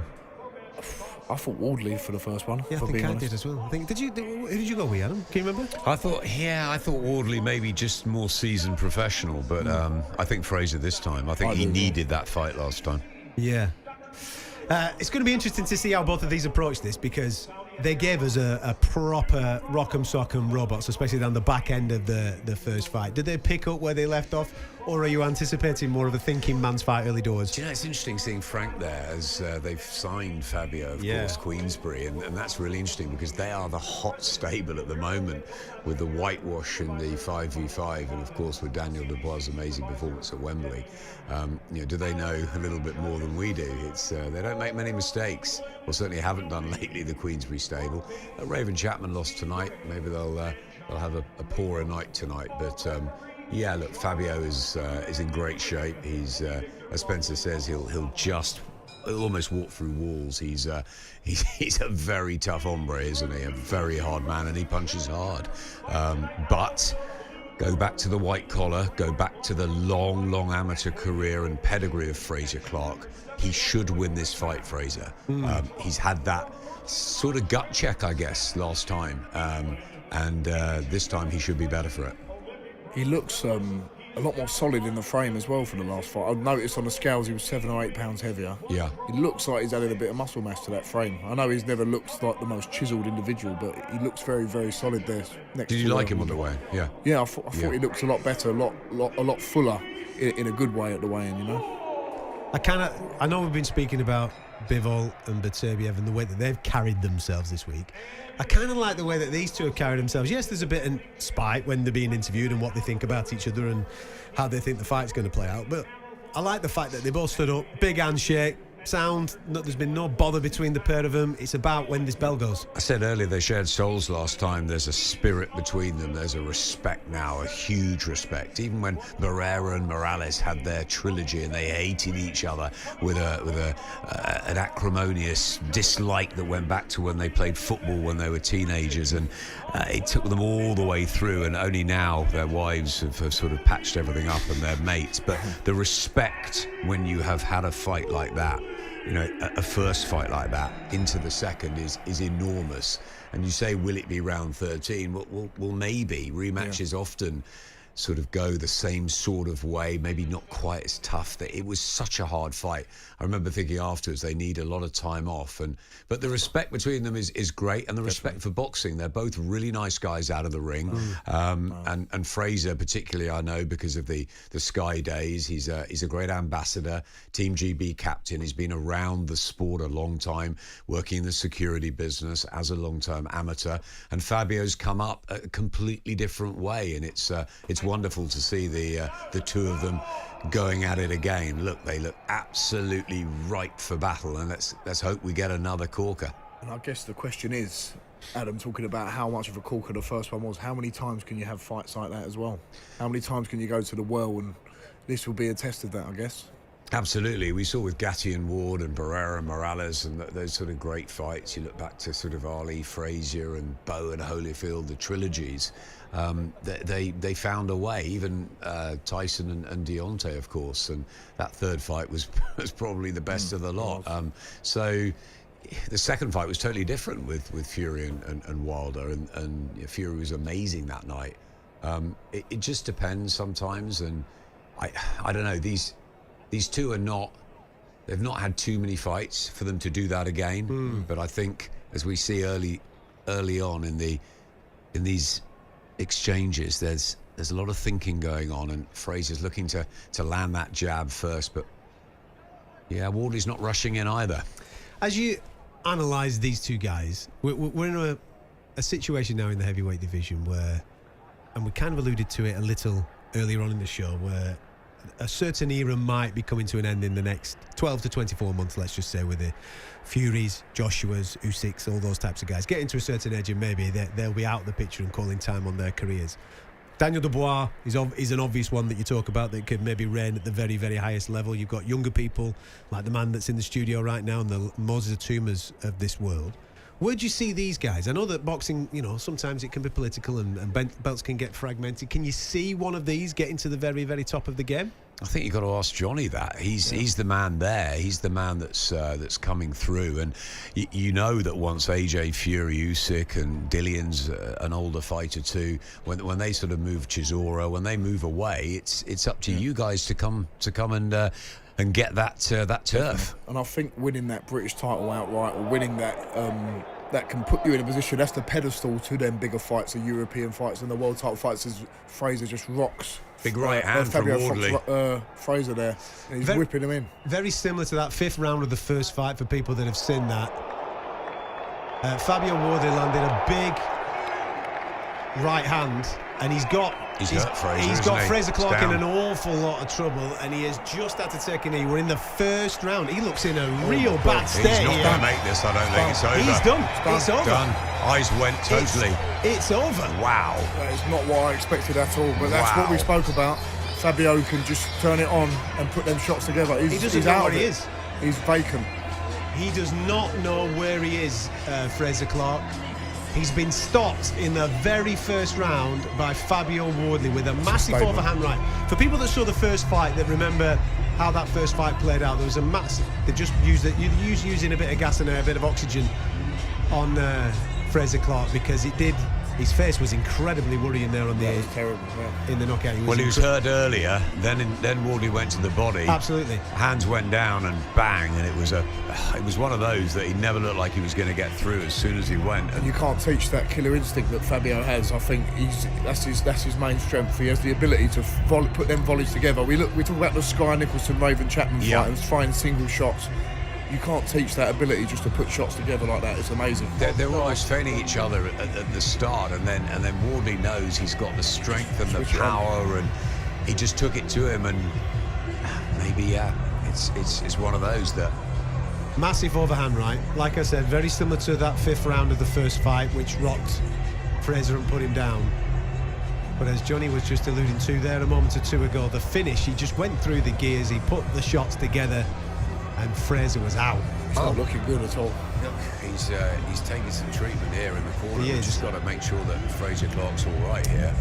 Fabio Wardley a little concerned too. That was a really bad reaction to a knockdown too. He was almost just completely glazed, and I still don't think he really knows. He's up on his feet, but not sure he really knows where he is. And look, we had a first rounder earlier in the year with you, Johnny, and Alan Babbage, and you know these things can unfold very quickly with the big boys. Yeah, and luckily Babbage got back up. He was okay. He sort of could deal with it. But this one, there's a sort of vacant look about Fraser that you alluded to, Adam. As soon as he got caught, and that wasn't. They've got to really do the checks thoroughly with him here, because that wasn't a good look. No. Let's get to Riyadh, Saudi Arabia. Gareth A Davies is out there with Spencer Oliver. I'm sure the atmosphere in there is slightly different to what we're experiencing here. Heavyweights, we're always looking for the knockouts, and it's Fabio Wardley, boys, that delivers in the first round. Yeah, very, very dangerous, Fabio Wardley. The arena was in shock when that punch landed and he went down. He looked disfigured for a moment, like his jaw was to one side. Spencer was elbowing me hard, going, the jaw is broken, it may well be. He's destined for hospital right now, in my view. By the way, Chris Eubank has been to hospital as well. A little bit of news for you. Eyebrow split and stitches. The dramatic denouement of that fight, for me, puts Fabio Wardley in the top 10 right now.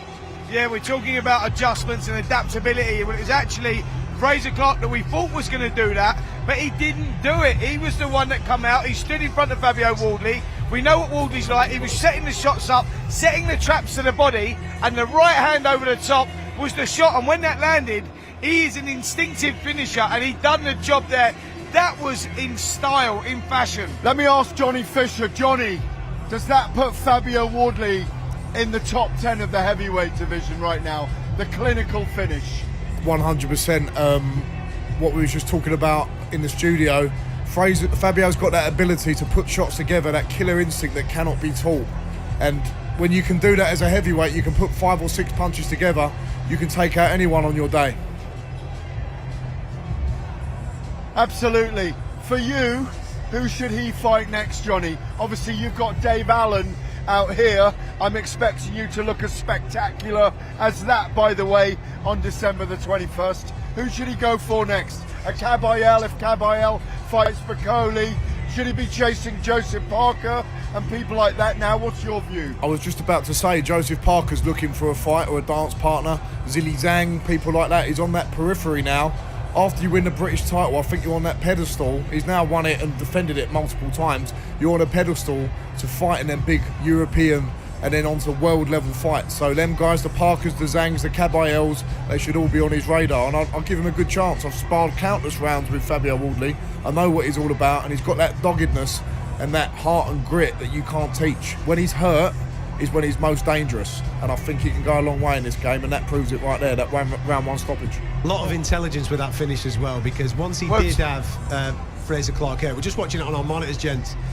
It wasn't listen headhunting straight away, was it? He looked for the body, he decided to soften him up to the body, then he went back up top, back to the body, back up top. There was a lot of intelligent shot selection there with the finish. Do you know what? When Daniel Dubois got centre ring and got that jab going, and the feet were brilliant against AJ, never let Joshua get in the fight. And Fabio Wardley, in a slightly different way, has done this with Fraser Clarke. He's been very clever with those body shots, whipped the right hands over, He missed one big haymaker, but went back to the body, and then the finishing shot just absolutely crunched Fraser Clarke. It was extraordinary, and Fraser Clarke did not get that jab going, which is what he needed to, and Fabio Wardley is dangerous and devastating. What a story. We were talking about it earlier, a handful of white collar fights. We thought in the rematch, would it be like the first fight? I mean, the polar opposite, as he takes out Fraser Clarke in dramatic fashion in front of Turki Al-Sheikh and announces himself as part of the heavyweight party. Go on, gents, if I can just say as well, I do because I think early in a fight like this, they didn't go at it like this in the first fight. They weren't winging punches at each other. He got caught to the temple by the overhand right, and he's gone. It was more of a cautious start, but we know Fabio Wardley has that punch power to take anyone out with any given opportunity. And I think Turki Al-Sheikh was saying the winner of this fight puts himself in that mix with the, Joseph Parker or Gabriel or one of those guys. So there was a lot on the line here, a lot of pressure going into this one, and Fabio Wardley delivered. That was the important thing. Absolutely. We'll try and get him up here as well, because I'd love to talk to him about what he went through in the ring show, what he went through with his nose in the build-up. He didn't come out here till Tuesday, by the way, which was mysterious in itself. I imagine you're already thinking, Johnny Fisher, I can't afford to come out on Tuesday. I need to come out here and acclimatise. I imagine you'll come out earlier. I was thinking about coming out earlier, but at the end of the day, if it works on a Tuesday, it works on a Tuesday. It works on a Tuesday. At the end of the day, he's come in there and bowled him over in less than a round. Sometimes you can overthink things, and a fight is a fight at the end of the day, whether you've got to do it in the ring in Riyadh or you do it on a Wetherspoons in Rumford. You've got to have a fight. That's the bottom line. Bosh. Have it. Listen, do stick with us, because it would... Go on. Are you going to carry on chirping in you? I'm trying to run a radio show. What's going on here? Go on, what do you want to say? I'm very excited here tonight. You know what I get like when I'm ringside? What for Fraser Clarke now? That's the point as well. Well, that is a big question as to what comes next for him. Listen, he's still relatively young in his professional career, not maybe necessarily young as an adult man. There's definitely going to be something there for him. Listen, we shouldn't put too much on any type of defeat, especially at this particular level. We're talking about a British title fight at the end of the day. He's had a go. He had a great knock with him first time around, and he's come up short this time. Dust yourself off, have a little bit of a rest and recuperation, and then let's go again and let's see what the crack is. But tonight, for me, is all about Fabio Wardley. What a fantastic performance from him. And where does he go? And the names that you were mentioning a moment or two ago are starting to get a little bit mouthwatering now, aren't they? You know what I mean? There's a lot of people in this heavyweight mix that have really benefited from Riyadh season, and he's absolutely one of them. Totally agree with what you said about Fraser Clarke. Not the time now to be thinking he's just let's make sure he's okay. First of all, he's a proud fighter, and he'll dust himself down and he'll be back, no doubt about that. But it's all about Fabio Wardley, and yeah, we were waiting for the new era, and the new era is beginning to arrive. Johnny's got his next fight out in Riyadh. He's hoping to impress Turkey and everybody there. Fabio's just done it. Joseph Parker's on a fantastic roll. Zhilai Zhang. I like Catterall. I think he's terrific. I think he's been absolutely there's fantastic. There's one man as well, I think, who can beat all of them. Martin Bakole. Bakole is an absolute monster. Well, that's just been ordered, hasn't it? Bakole and Catterall. Bakole and Catterall, and Bakole is what he did in LA, and the way he puts punches together is frightening. So look, we have got a whole load, and Derek's got a couple of fights left in him. Joe Joyce is still knocking around. There's plenty there, isn't there? And I love Moses Atalma. I think he's a real talent, and he's very young. So yeah, now all of a sudden one round win for Fabio Wardley, and we're all getting really excited again, aren't we now? Yeah, absolutely. Listen, he's done really well on these Riyadh season cards, because I think it was this time last year that he took care of David Adelaide, and now he's just taken care of Fraser Clarke. Listen, congratulations to him. What a great night. He may have stolen the show. I say may have stolen the show. We've got the best fight in boxing still to come, gentlemen. You know what I mean? We're still getting excited about that. Great performance from a British heavyweight, but the best fight in boxing is coming up in a moment or two. But you're absolutely right, Adam. He's done it again in Saudi, and that's what Daniel Dubois did a couple of times, didn't he? He's been out to impress Turkey, and by doing that, you're right there. And Johnny, it's up to you to do the same December 21st. 100%. I always train every fight as if it's my last fight. You've got to give 110%, and it's a new environment for me. but one I'm looking to relish in and one that I'm looking to put on my best performance and bring about 400 boss soldiers out with. There you go. There you go. Listen, we'll have more on that throughout the course of the show. We've still got that super fight to come. This is Fight Night on talkSPORT. BeterbievBivol is coming next.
Presenting talkSPORT's Masters of On Air, the breakfast show that wings it every morning. Starring Wing Commander Flaps McCoist, Navigator Jeff Scramble Stelling, Mid-Gunner Gabby Agbom Lahore, Wireless Operator Alan Bone Dome Brazil. It's 6 Beer Squadron, And Tail End Charlie Ray Party Parlor. Oh, yeah. The Superstars Super Fortress Breakfast chalks away. Monday morning from 6 o'clock on talkSPORT.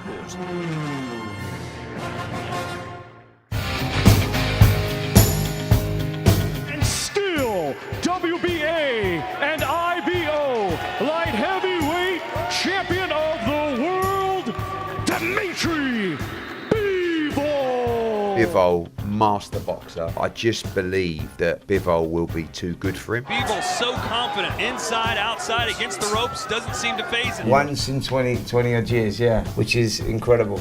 Yeah, I like to feel that I'm the part of boxing history. It's amazing, yeah.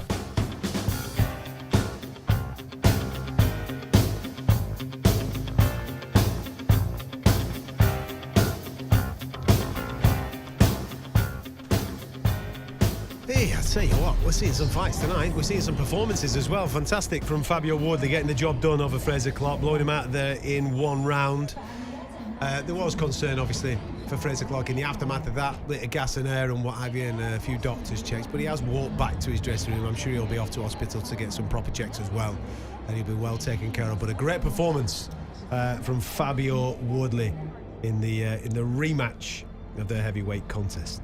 Still to come this evening, we have got Beterbiev versus Bivol, which we're all extremely excited about. Here in the studio and out in Riyadh, Saudi Arabia. Just a little note for you, we are live on the talkSPORT and talkSPORT Boxing YouTube channels. You can also see us live on DAZN as well. So if you are watching the fights this evening via DAZN, make sure you tune on in to us there for that alternate commentary. Now then, shall we hear from Eddie Hearn? I think we should. He's been saying that he believes that this tonight between Beterbiev and Bivol is the best fight in boxing. For me, I think it's the best fight in boxing, right? The undisputed light heavyweight world championship. Clash of styles, pure 50-50 fight. You know, Beterbiev, who's getting on, but seems to be defying the laws of time. An absolute beast. Bivol, master boxer. You know, we obviously, when we did the Canelo Alvarez fight, big underdog going into that fight, won the fight so easily. Obviously, Canelo's a smaller guy to Artur Beterbiev, but I just believe that Bivol will be too good for him. But with Beterbiev, you can never write him off because of his strength and power. You've got to find a way to keep him off you. And that's okay for the first 2 or 3, 4 rounds till he starts backing you up. But that's really what Bivol did so well against Canelo Alvarez. He couldn't get hold of him. And he's not like running. He's boxing in the pocket. He's throwing a lot of shots. The output's high. Then he's moving. He's spinning off. And can he do that against Beterbiev? The strength of Beterbiev. I mean, like I say, you know, sometimes these heavyweight matchups have all the profile. But for me, I think this is probably the best fight in boxing. It's hard not to agree with everything that Eddie Hearn's just said there regarding the styles of this particular fight. We've been saying it all night. He's just said it there. Everybody's been saying it throughout the whole course of the week. It is the best fight in boxing. Don't get me wrong, there's some good ones out there, and we've got another good one coming up in December with the rematch between the big heavyweights. But there's just something beautiful about something that you've not seen before, that you've been dreaming about for 7 years, isn't there? You know what I mean? And that's what we're getting in hopefully a few moments.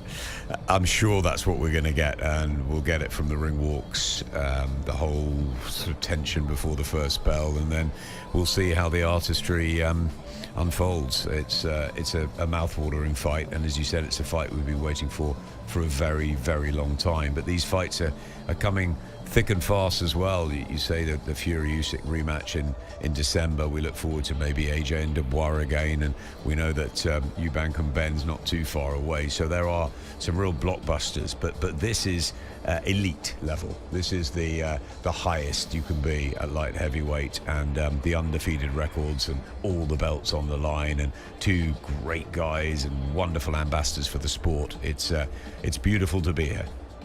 I just hope it crosses to that mainstream. Maybe it's going to be one of those retrospective ones where something crazy happens in the fight and then everybody catches it on their social media feeds in the morning going, I must go back and purchase that and go back and re-watch the fight, because I just hope that it gets to as many eyes as possible, because it's fights like this that obviously we're in the game, so we're constantly talking about these things. I just hope that in order for the sport to grow, those casual eyes do get to see stuff like this, because as Adam's just said there, we're talking about elite technicians that are about to throw down in front of our eyes. It's a joy. This is going to be one of them fights where it is an in-depth, you can have in-depth analysis with it. It's not just going to be, look, as brilliant as that fight was, we just saw Fabio Wardley goes over the bombs. It was bombs, that's what we want to see, but this will be a different type of proposition, I think, where there will be power, there will be hairy moments, but there's going to be in-depth boxing elite knowledge that's going to be required here. That's what I loved about Fury-Usyk, because Fury-Usyk, there's big lads there that can hurt people, and I think most people would look at round number 9 and they can obviously see, oh, Fury's in trouble because Usyk's done what he's done.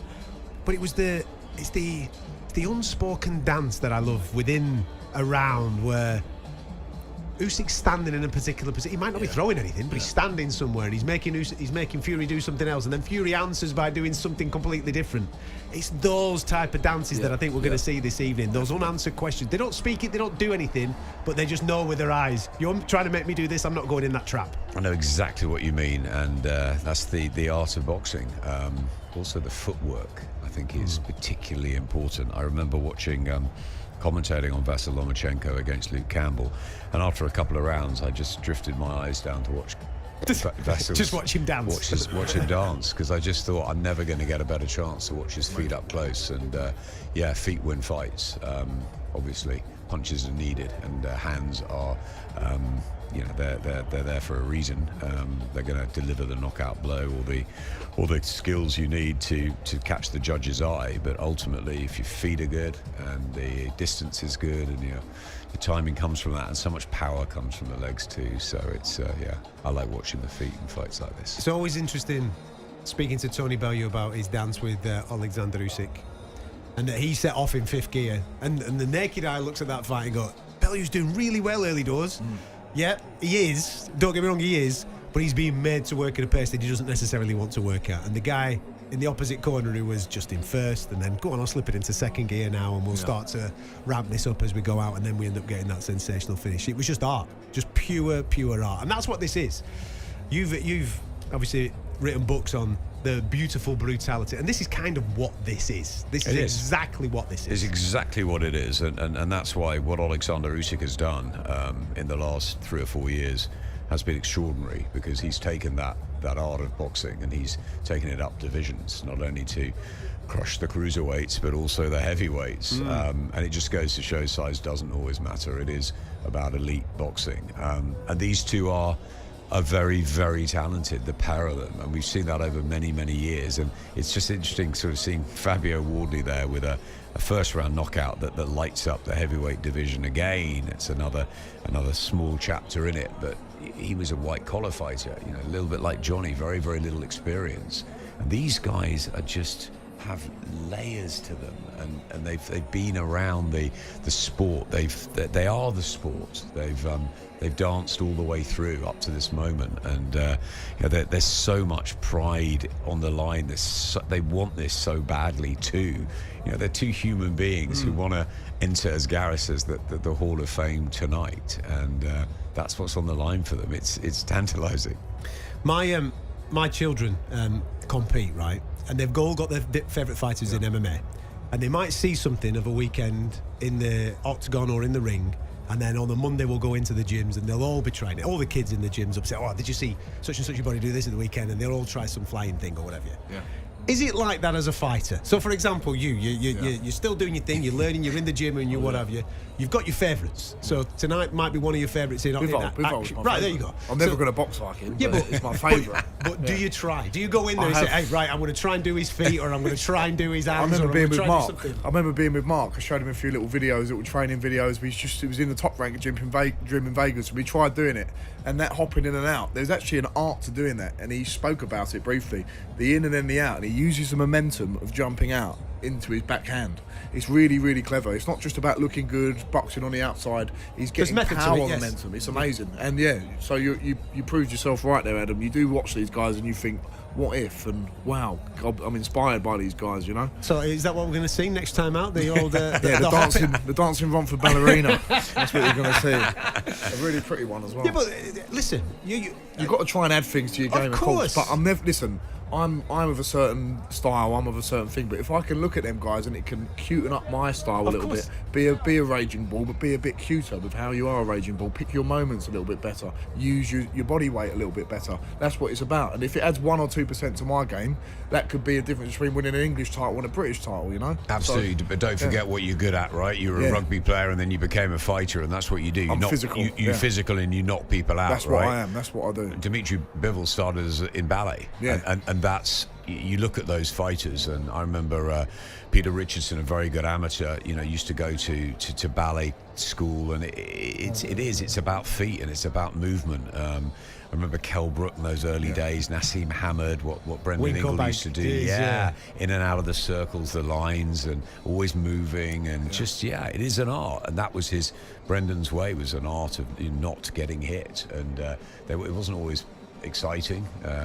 You know, Johnny, my best mate in boxing, was sometimes in very dull fights, but very, very effective, and they came out and they hardly had a mark on them. And it is interesting what you're saying there about Bivol's background being in dance in ballet, and then you look at the way that Popachenko kind of taught Lomachenko and Usyk with very different alternate ways of going about it rather than the traditional look at Usyk's route. balance. That's what I mean. Yeah, look at his dexterity. Look at his, flexibility. I mean, the guy comes out and does juggling on his open workouts and all this type of thing. You know what I How mean? it He's a exhausts completely his different character. opponents. You think back to when he fought Joshua in the first part. He came out of that ring out on his feet. He hadn't really been touched too heavily, but the exhaustion of that footwork, making you think constantly, the mental battle that puts you through is exhausting. Yeah. And what did he do? First round against AJ, he took away that jab. Yeah. First round against Fury, he was packing him into corners. I mean, Constantly the bigger thinking, guy, just yeah. constantly thinking, constantly moving, constantly feigning, and just wearing you out mentally. Yeah. How good is it that we're getting to see these fights, gentlemen? It's good, isn't it? Oh, It's great. amazing. Isn't it just fantastic? We were saying earlier about Frank and Eddie, just that moment where they came together at that sort of first press conference in London, which was a year ago or something. Yeah. And what's happened since then, and now Ben's in there as well, and it's just unbelievable, really. Yeah. Well, Spencer Brown, George Warren, seeing them all sit together, and Turkey just talking about the next year, what's going to happen in February, and then it's just going on and on. Yeah. While it's there, Long may it continue. Long may the Exactly. sun shine. Exactly. Let's keep making hay. We're going to make some hay in a minute because we've got the light heavyweight undisputed fight between Beterbiev and Bivol. I'm told that Gareth A Davies' favourite rapper, Busta Rhymes, is going to do a little session for us in a moment or two with Missy Elliott. So stick around for that. Don't be going anywhere.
Total Knockout Radio.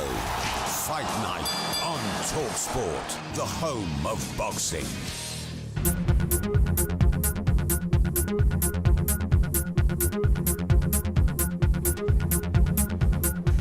You're listening to talkSPORT. It is Fight Night. It's a special this evening. We're on a watch along. You can check us out on the talkSPORT and talkSPORT Boxing YouTube channels as we bring you Artur Beterbiev and Dmitry Bivol. I'll give you a full rundown of what's happened so far in a moment or two. But as I said, Gareth A Davies and Spencer Oliver are out in Riyadh, Saudi Arabia. They're extremely excited. I believe there's a lot of bling knocking about at the moment because Gareth A Davies is about to get up and do a duet with Busta Rhymes and Missy Elliott. I think that's the next stage of the entertainment this evening. Is that right, Gareth? Indeed, well, Mr. Grimes, as I like to call him, as you know. But David Caldwell is here, trainer extraordinaire, of course. We're just going to go back to Fraser Clarke, by the way, because you were ringside when that happened. We mentioned he looked disfigured on the monitor. We're 150 feet away. You were inches away, and you were very concerned by what you saw, David. Yeah, it was awful.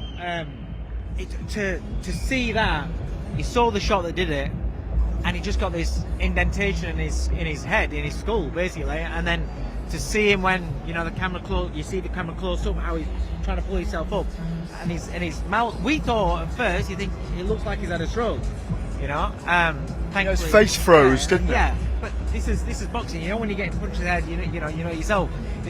It does things to you, and then your brain switches back on, resets itself, and you get knocked out because your brain's protecting you, it switches off. But when you're not quite out there, he's trying to figure itself out, and that's what he did. Luckily, I mean, it seems all right, but it's the dent in his head. That looks awful. I mean, that can be, it can be a dent in the skull. It can be eye socket, maybe orbital fracture. I don't know. I just want to make sure he gets off. I mean, we thought initially when he went down and we saw it, we was looking up on our monitors, I thought that he dislocated his jaw, but it was more than that. And after speaking to you, you confirmed that actually there was an indentation in his face, which would suggest that maybe he shattered a cheekbone or something like that. No, so I think it's deeper than that. Yeah, I think you're probably. I've never seen an injury actually like that as in disfigured. boxing. As disfigured, it was horrendous. When you look at the slow motion and you see the Fabio literally launches it, swings it in, lands everything, and you just see the glove, the knuckle part of the glove land on there, and that was it. You see the shot that does it. A little bit of power in your arms and body there, like you it's man in surprised. great shape. Well, listen, we hope Fabio is well, and we hope Fraser is well, by the way. He will have gone to hospital. Boxing is about safety for our fighters. It's so paramount. So he will be in hospital right now, I imagine. Look, let's talk about atmosphere. We've got you here. Let's talk about BeterbievBivol in a minute. But first of all, we are waiting for Busta Rhymes, Missy Elliott. We had Eminem in Las Vegas. We had Oasis, or half of Oasis, at Wembley. Busta Rhymes brings back memories for me. That's my kind of music. That's my kind of Is that right? Back in the day, yeah. So I've got the G-Man. He's going to be busting some moves, and you're going to be behind him, aren't you? You're going to be watching me. Oh, don't worry about mate, him. he's going to be priceless out here in Riyadh. David Caldwell and the G-Man having What are it you large gonna on the do? stage. I'll just be watching, mate. I'm just a spectator. I'm a two-step man. I'm an old man now. I watch your Instagram, and you go out to Ibiza with your daughter who's a DJ out there now. Do you know what? You don't look old enough to be her dad when you're out there. I've seen you busting some moves in the last couple of months. Still got it, mate. Still got it. 50 next year. Still got it. Beautiful. Let's talk about atmosphere here. Let's talk about the changes around Riyadh season. You've been around the sport a long time, through thin and thinner, thick and thicker. How does it impact on you? What do you see in the last year with us in our second Riyadh season with boxing? You're getting a lot of mainstream people now, general public, talking about the shows because Riyadh season's getting out there. People know what's happening. They know that all the big fights are happening. It used to be Vegas, New York, places like that. It's just the same. It's whoever bids the most. People don't understand that. They say, why aren't why is it going over to Saudi? It's always been the same. You used to be able to have to go and conquer America because the hotels have paid the big site fees and pay the fighters, the promoters, the biggest money. Now, Turkey Al-Sheikh and the Saudis, they're paying. So everything's happening here. And they're putting it all on a grander scale. So all the big fights, the expensive fights are happening over here. We still need to focus on what's happening back home because you still need to keep building up the British side of the game, packing out arenas there, developing the prospect talent, developing the talent, because a lot of the guys here, especially in the heavyweight division, they're coming towards the end of the cliff. So you've got to prepare while they're still around to piggyback to be able to. It's always a conveyor belt, isn't it? Yeah. We won't have you when BeterbievBivol walk out. So you're a purist, you're a boxing purist, you've been in it all your life. Let's go back to BeterbievBivol. what an incredible fight, David. Give us your take on what this means in boxing. Well, I'll tell you what it means to me. For the last few years, this is the fight for me that I've always wanted to see happen. When people are saying, you know, what fight next year would you like to have? You know, at the end of the year, people always interview me and ask you, you know, what fights you're looking forward to happen. This is the one, and now it's finally here. And it's one of those where I've been a huge fan of Bivol. I'm a huge fan of Beterbiev, but more so of Bivol, and I've always lent towards Bivol. But then, like I've said before, the Callum Smith fight for me, I just thought he's not. He wiped him out, didn't he? It's the adaptability that he showed, the boxing IQ. He changed his defensive positioning, so he doesn't leave as many gaps, and he did it in that fight. Then along with the feet, the pressure that he puts on, I just feel as though that the edge is going towards him. I was training in the gym this afternoon in a hotel, and in walks Beterbiev with all his team, and he's just doing a little shakeout session. And this is 1 o'clock this afternoon, and the intensity and, you know, everything about him, it's as though he's in the gym room preparing to go out. We interviewed him, when was it, on the press conference, wasn't it, on Wednesday? We interviewed Thursday. him, but you feel his presence, and we said we feel his aura, and there's something special about him. And Dave, you've been around boxers for many, many years. Every now and then you get one of them that comes around, and you know when they're in the room, and you can feel the intensity and like aura. And I'm thinking, please, Gareth, don't say something stupid to him, because he's one of those guys. Do you know what I mean? He's like kicks about no, he's got a great sense of humour, but he's just so solid. There's no messing with him. There's no messing around. Who you're picking? Because he's going Beterbiev. Who are you going? I'm going to go Beterbiev, mate. No doubt about that. I think I'm going Beterbiev. Yeah, we're sliding towards it. Beterbiev, Bivol. But it's going to be a great fight. I hope so. Back to you in the studio, guys. Absolute chaos out there with the boys and Dave Corwell. We're just seeing a few pictures of Dmitry Bivol. Very rare that you see a fighter skip a few minutes before he's coming out for the biggest fight of his life. It's all about footwork for Dmitry Bivol. Extraordinary. We're just seeing him on our monitors there, like Adam just said, going through the motions, getting a little bit of a sweat on with the skipping rope, getting the feet going, getting ready for a performance, or maybe just trying his best to keep warm, because he's scheduled to walk in around about an hour from now. It's the next fight, but he's scheduled for an hour from now. And also on that schedule, pre-Beterbiev Bivol, as Gareth was saying a moment or two ago, is a musical performance of Busta Rhymes and Missy Elliott, which we'll get to in a minute. Interesting to see hear what the boys were saying there about the destinations of fights and where they're going. Obviously, traditionally, it's always, when I was growing up as a kid, it was always one of them, I need to go to America to watch these fights. I need to go to Madison Square Garden or out to Las Vegas to go and catch something. And for me, there's still something magical about that. Whenever the call comes and we've got a fight at MSG, or we've got a fight at the T-Mobile now, or anything else that's out in Las Vegas, I get extremely excited about it. But it does seem that the new destination, especially for big-time, top-class matchmaking in the world of boxing, it does seem like it's going to be Saudi Arabia for some time. It does at the moment. Boxing goes in cycles, as we know, from fighters to fight places. And you're right, so much has been in America for so long, and different parts as well. But Madison Square Garden, for me, the Mecca, and then there's the MGM and Mandalay Bay, the Golden Tower, and plenty of amazing nights in Vegas.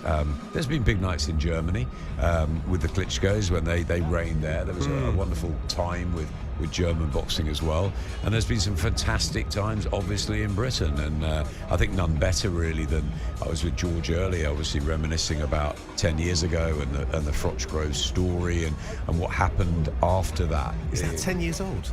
10 years, a decade, isn't it unbelievable? And you've had then the likes of the Crawlers and the Bellies and the Hayes and all that coming through, and some really great nights and fights, and not just arenas packed but stadiums packed. You know, Joshua taking Wembley over, but then those nights in Cardiff as well. So some fantastic moments in Britain, and now Yes, absolutely. The Saudis are putting the fights on. They're throwing the money at it, and they want Saudi Arabia recognised. And I've been there many times. The first time we went over with Sky was for AJ against Andy Ruiz in the rematch, and it was a very different place, Riyadh. Then we went to Jeddah for AJ Usyk too, and then obviously I've been to Riyadh several times in this period, and there is real change. It's fantastic to see Sky and Raven, great ambassadors for boxing and the women's sport, which I'm so dear to my heart, and we spent a lot of time at Sky with Eddie and everybody building that. Fantastic to see the first women's fight out there, and it will lead to many more. And I think this is a great time for boxing, because the Saudis are really invested in it. And yes, obviously they've got the football, and they've got the PFL, and they've got the golf and other sports. But it seems like Turkey's got this passion for boxing. We heard about him talk about Mark Chamberlain as his favourite fighter, and just looking at when we talk to Spencer Brown and George Warren, they say Turkey, he's making these fights. He knows about them. He's studied Johnny Fisher. He knows the sport, and to have someone with that sort of power and magnitude over there invested in our sport, we go with it, and the promoters are going with it. And the most important thing for me, Adam, is that the fighters are getting paid the most money for putting their lives, their careers on the line each and every time, and the fans are getting these fights. And while that's happening, long may it continue. Absolutely. How do you think that affects then the other promoters around the world and their attitudes to stuff? Because as you just rightfully said, fans now have an expectation level. Oh, hang on a minute, we're seeing what we actually want to see. So therefore, there now becomes a new expectation level, not just necessarily on Riyadh season, but around the world, of certain things coming into fruition. Okay, we're not talking Riyadh season level cards, but absolutely from a competition point of view, we want to see more British title fights, don't we? We want to see more area title fights, more English title fights on these local cards here in the UK. And it's exactly what we're trying to do at GBM. We're putting on these shows where we don't have as much money, we don't have the pockets, but we have the passion and the commitment to fighters from around the country to put on good matches and get great audiences, and that's what's happening. It's also happening with Top Tier and many other promoters around the country as well, who haven't got on that Saudi stage yet. You've got the Wasserman team as well, but Kale Nissa and Ben, they're all sort of dipping their toes into it. Now you're seeing Golden Boy, Top Rank involved in this one as well, and that November card for Oscar De La Hoya. So everyone's trying to sort of get in there. They've come to LA, they've come to Wembley as well, very clever, but also there is pressure on the stage. There is pressure on Britain. We do want fights here, and we've had them this year with Fraser and Fabio, the first one, and we've had it with Joe Joyce and Derek Chisora. We've had it with Johnny at the Copper Box with his thousands, and so those nights have to still continue. It's very important to have big nights in Britain, because I've seen it, leisure centres where we had 700, 800, 900 people going to arenas, going to stadiums. We don't want it to fall away, so we want these big fights and the fighters getting those paydays in Saudi, but we also want to have bigger nights here, because the inspiration that you're getting from seeing the best, the kids want to get in the gyms, and they are getting in the gyms. They've got to have the grounding. They've got to have the slow foundation building. I was talking to Kyle Davis's trainer earlier, Joe, he's a fantastic guy, and we're trying with Kyle to do it slowly, to take in the sort of the small hall route and do it area, English, British title. Traditional, yeah. And you see Ben Whittaker, who of course has got the stardust, and he's got the excitement and the charisma, and he's a world-class fighter, and he's shown that in the amateurs. And we at Sky were like, right, we've got a possible pay-per-view star. Let's get him in. Let's sort of rush him, and he's been sort of taken very quickly through, and as we saw tonight, it's difficult when you're the favourite all the time, and there's a lot of heat on you, and it's very difficult to get that right about sort of building a fighter, and whether you should take it slowly or whether you have to with social media and the chances now in Saudi to go quick. But we mustn't forget the sort of grassroots and the foundations here. It's really important for fight fans to have that, as well as those big cards in Saudi or America. From a fighter point of view, obviously you're now going to experience one of these Riyadh cards in your next fight, Johnny. You seem to have always been one of those that fully understands about profile building, audience building, the whole package that comes with trying to obviously make a living in this sport. Talk to me about your thought processes about being involved in a Riyadh season card, and everything that's been going on has kind of been going on with you not involved, but now you're involved and you're there. Talk to me about your head process with that. Well, first of all, the big draw for it, yes, the Riyadh cards are amazing, but it's the fact I can fight on the Fury Usyk undercard. Tyson Fury versus Alexander Usyk historically will go down in history as one of the biggest fights, especially after how good the first one was. I really enjoyed that. But it's an opportunity I just can't turn down. We talk about the money and that side of it, that comes into it. We're trying to make a livelihood for ourselves.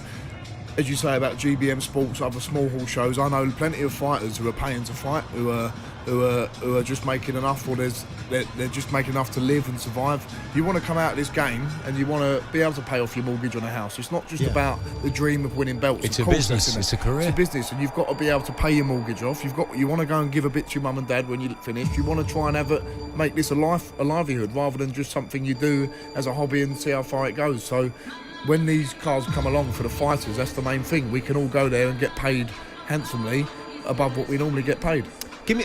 Don't give me an exact figure because it's rude of me to ask you this, but just for people listening at home, right?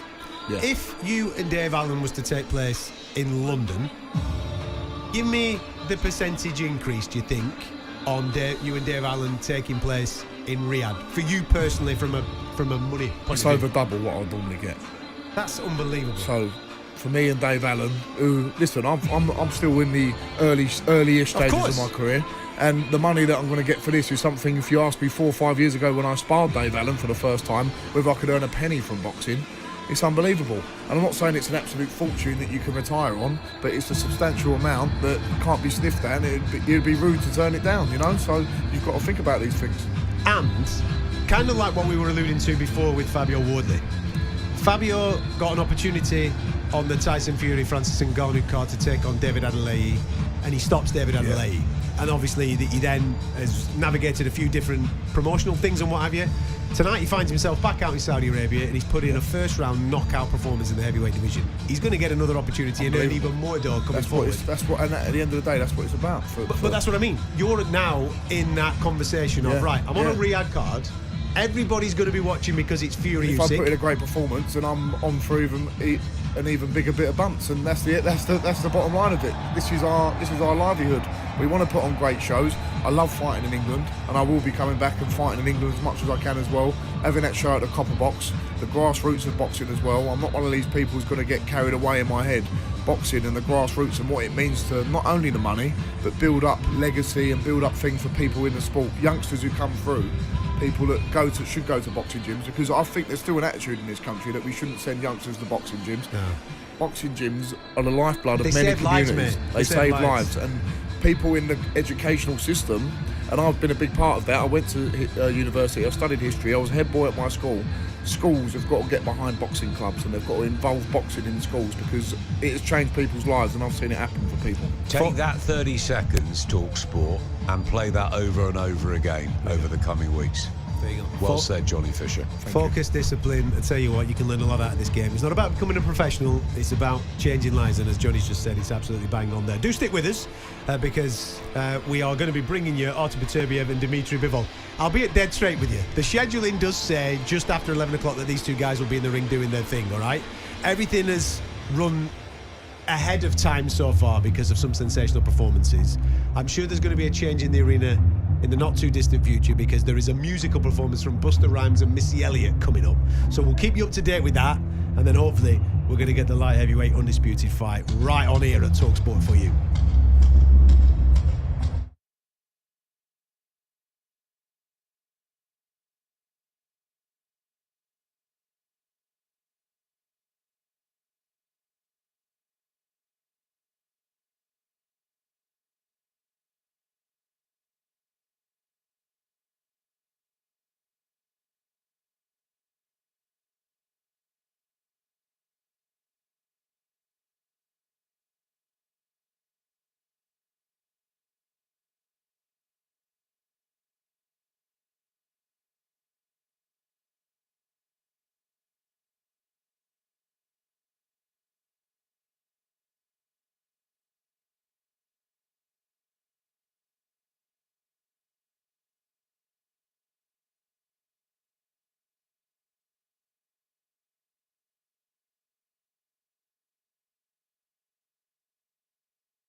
Bob and weave your way through 3 hours of knockout radio. Fight Night on talkSPORT, the home of boxing.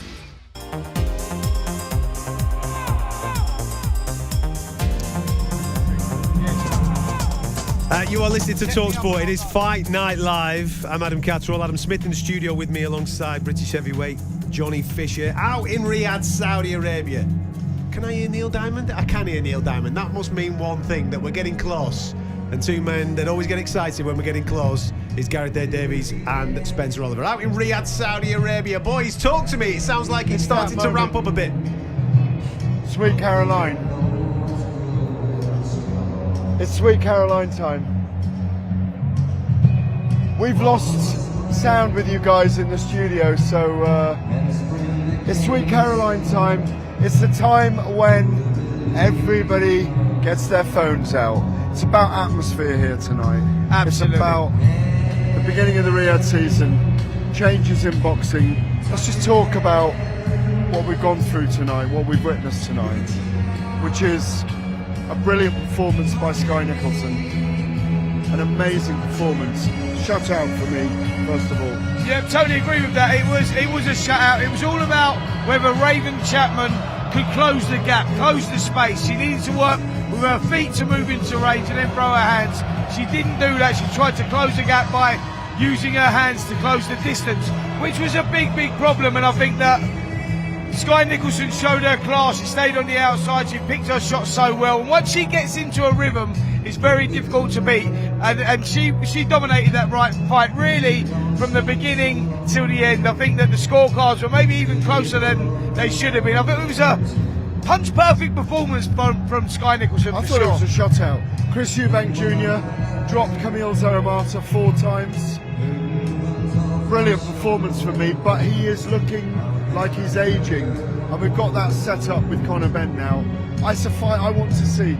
Listen, we must remember Chris Eubank Jr. was out 13 months or so at his stage of his career, at his age. Ring rust showed it, I think, at the first 2 or 3 rounds. He was getting hit maybe a little bit too often, but he adapted, he got it together, and he got into a rhythm, and he showed his class towards the end. It ended up a good performance, and Chris will be glad that he got those rounds under his belt. And you're right in what you say, it now looks likely that it's going to be him and Conor Benn next. If Conor Benn can sort out this situation, we don't know where that is at the moment. They're talking about possibly February, that fight happening. I think it's later than that, maybe April, May, if Conor gets clearance, but that looks likely to be the next fight. Jai Opetaia still clearly the #1 in the division. Great performance tonight, walked Jack Massey down, forced him into the corners. Quick one, because we're going to go back to the studio. Is he the #1? Clearly. Absolutely, he showed his class, he used his class actually. Jack Massey, to be fair, started very well. He was holding his shape even when he was under pressure. But Jai Opetaia controlled that space with his feet. He was making Jack work when he didn't want to work. He was pinning him on the ropes, and the punch-perfect performance in the end there, punch-perfect shot selection finished the fight. And Jack Massey, always brave, always game, but this game is all about levels, and we saw that with Jai Opetaia, one of the pound-for-pound fighters right now. Great performance by Liam Cameron tonight, by the way. It's a draw against Ben Whittaker. Bit of criticism for Ben. Finally, Fraser Clarke, Fabio Wardley. Brilliant performance of Fabio Wardley. In the top 10 now. Joseph Parker, Agit Kabayel. Who else could he face now? Listen, he's up there, and I think Turki Al-Sheikh made no secret about saying the winner of this fight puts himself in the mix. We all know the heavyweights that are up in and around there right now. Joseph Parker, what's happened to him? Why has he not got a fight? Get him in there with Fabio Wardley. That's what I say. It's Buster Rhymes time next. Back to you. Listen, look at him. He's right in the mix of it. He's Gareth A Davies, as Hall of Fame MC Michael Buffer just takes to the centre of the arena in Riyadh to announce the musical entertainment. And this has been a new thing since the Riyadh season has got involved, because it is a little bit more of a night out type feel. Yes, the fights have been great and the matchmaking's great, but there is a little bit of that extra sugar that they sprinkle on top of these things. At Wembley recently, we experienced I think it was 3 songs that we got from Liam Gallagher, wasn't it? As he showed us a little bit of taste of the Oasis comeback next year, which was all great for those that are from the north of England and enjoyed them when we were kids. But tonight they're bringing in Busta Rhymes and Missy Elliott, and I think the voice that you can hear in the background right now is Turki Al Sheikh, who is just addressing the audience inside the arena ahead of obviously the performance and ahead of the fight that's coming up a little bit later on. For those that are just tuning in, this is the talkSPORT watch along. It is available on the talkSPORT and talkSPORT boxing YouTube channels. You can tune in there and watch along with myself, Adam Catterall, Adam Smith alongside me in the studio, with Johnny Fisher, Gareth A Davies and Spencer Oliver out in Riyadh, Saudi Arabia, getting you closer to the action. So far this evening, it's been action-packed. We had a little bit of a weird ending to the Ben Whittaker fight with Liam Cameron. It finished in a technical draw because both men went over the top rope, and Ben Whittaker injured himself and couldn't continue. Sky Nicholson had a wide points decision victory and remains world champion in the featherweight division. Chris Eubank Jr. came through, put Camille Szeremeta down 4 times and ended up stopping the fight in the 7th round, getting the job done there, and then went nose-to-nose with Conor Benn. We think that is what is coming next at the start of 2025. And we saw Jai Opetaia just show absolute levels to his performance against Jack Massey. He was truly sensational. And a moment or two ago, we saw Fabio Wardley dismantle Frazer Clarke within 3 minutes. First round knockout. Frazer Clarke off to hospital, we are told, with a fractured cheekbone. There was a visible indentation to the side of his face and head. In the aftermath of that, the medical assistance was absolutely top class. I mean, we've come a long way with medical assistance, in-ring medical assistance. And one thing that I will take my hat off to, it sometimes baffles me when I'm in America, even now sometimes still, and the oxygen doesn't come out straight away or whatever it may be. I thought tonight they were rapid in response. The referee made a great decision early doors, got the fight called off. The medical team were in the ring, tending to Frazer. The gas mask was on there straight away, and the checks were being done. And obviously he's off to hospital now, Adam. And we've got to take our hats off to that, because, listen, we're the first to criticise officials and things when things go wrong. When things go right and they do it right, I think they deserve praise, and I thought tonight they got it bang on. I'm close to Michael Watson and his team, and I have been for years, and Michael is just the most inspirational figure, I think, in British boxing, and I absolutely adore him, and how things have changed. And we saw with Spencer, I was ringside obviously, and the whole sort of aftermath of that at the Albert Hall, and how brilliantly the medics dealt with that situation. And as we've seen, Spencer, 100% recovery, fantastic, incredible. He's had such a great media career since. It's brilliant, and you know, he's so lively and bouncy that he's been given almost another chance, and he says he can box again twice on Sundays. And I think that the British board and everybody involved, certainly here on the medical side, have been incredible. And you saw in Saudi tonight the speed at which they get in, and we noticed straight away that there's something wrong with Frazer, and they're on him, and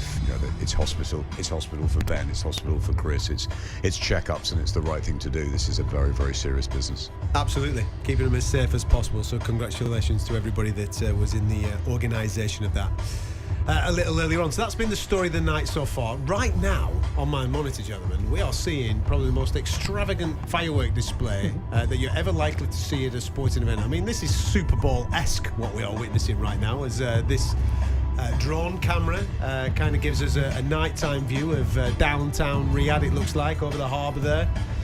I'll tell you what, they spent some coin on these firework displays. I know that we're not at November the 5th as of yet, but they're going to town on it out there, aren't they? Jeez. I hope they're going to be spending this type of dough on you, Johnny, when you're out there with the fireworks on your ring walk, son.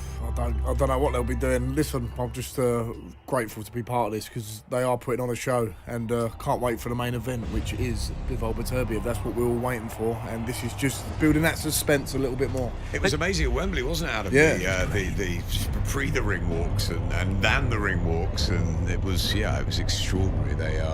It is a show. It isn't an entertainment business. It is an event. I remember when Ricky was really close, Ricky Hatton, to both Gallagher's, and they came in with the belts and stuff. And I wondered if just then they could give us a couple of songs at the Etihad, and then all these years later, this is actually happening for real. They're combining music and fusing it in with boxing, and just making it a great event. Well, it comes down to what you were saying before, doesn't it? We are dealing tonight, and I'm sure, listen, as with anything new, as with any type of change, there's always people that turn their nose up at it and they have something to say about it. Listen, I think everybody that is in the world of boxing knows full well that in order to reach those casual eyes or those mainstream eyes, you kind of have to freshen it up a little bit and do things a little bit different, be a little bit creative. Tonight, we know that we have got a fantastic fight on our hands, and that's going to be happening in the next half an hour or so, and we're incredibly excited about it. I know that you're frothing at the mouth listening to the show right now thinking, get on with it, get these guys in the ring, I want to see it. Yeah, we're with you, absolutely 100%.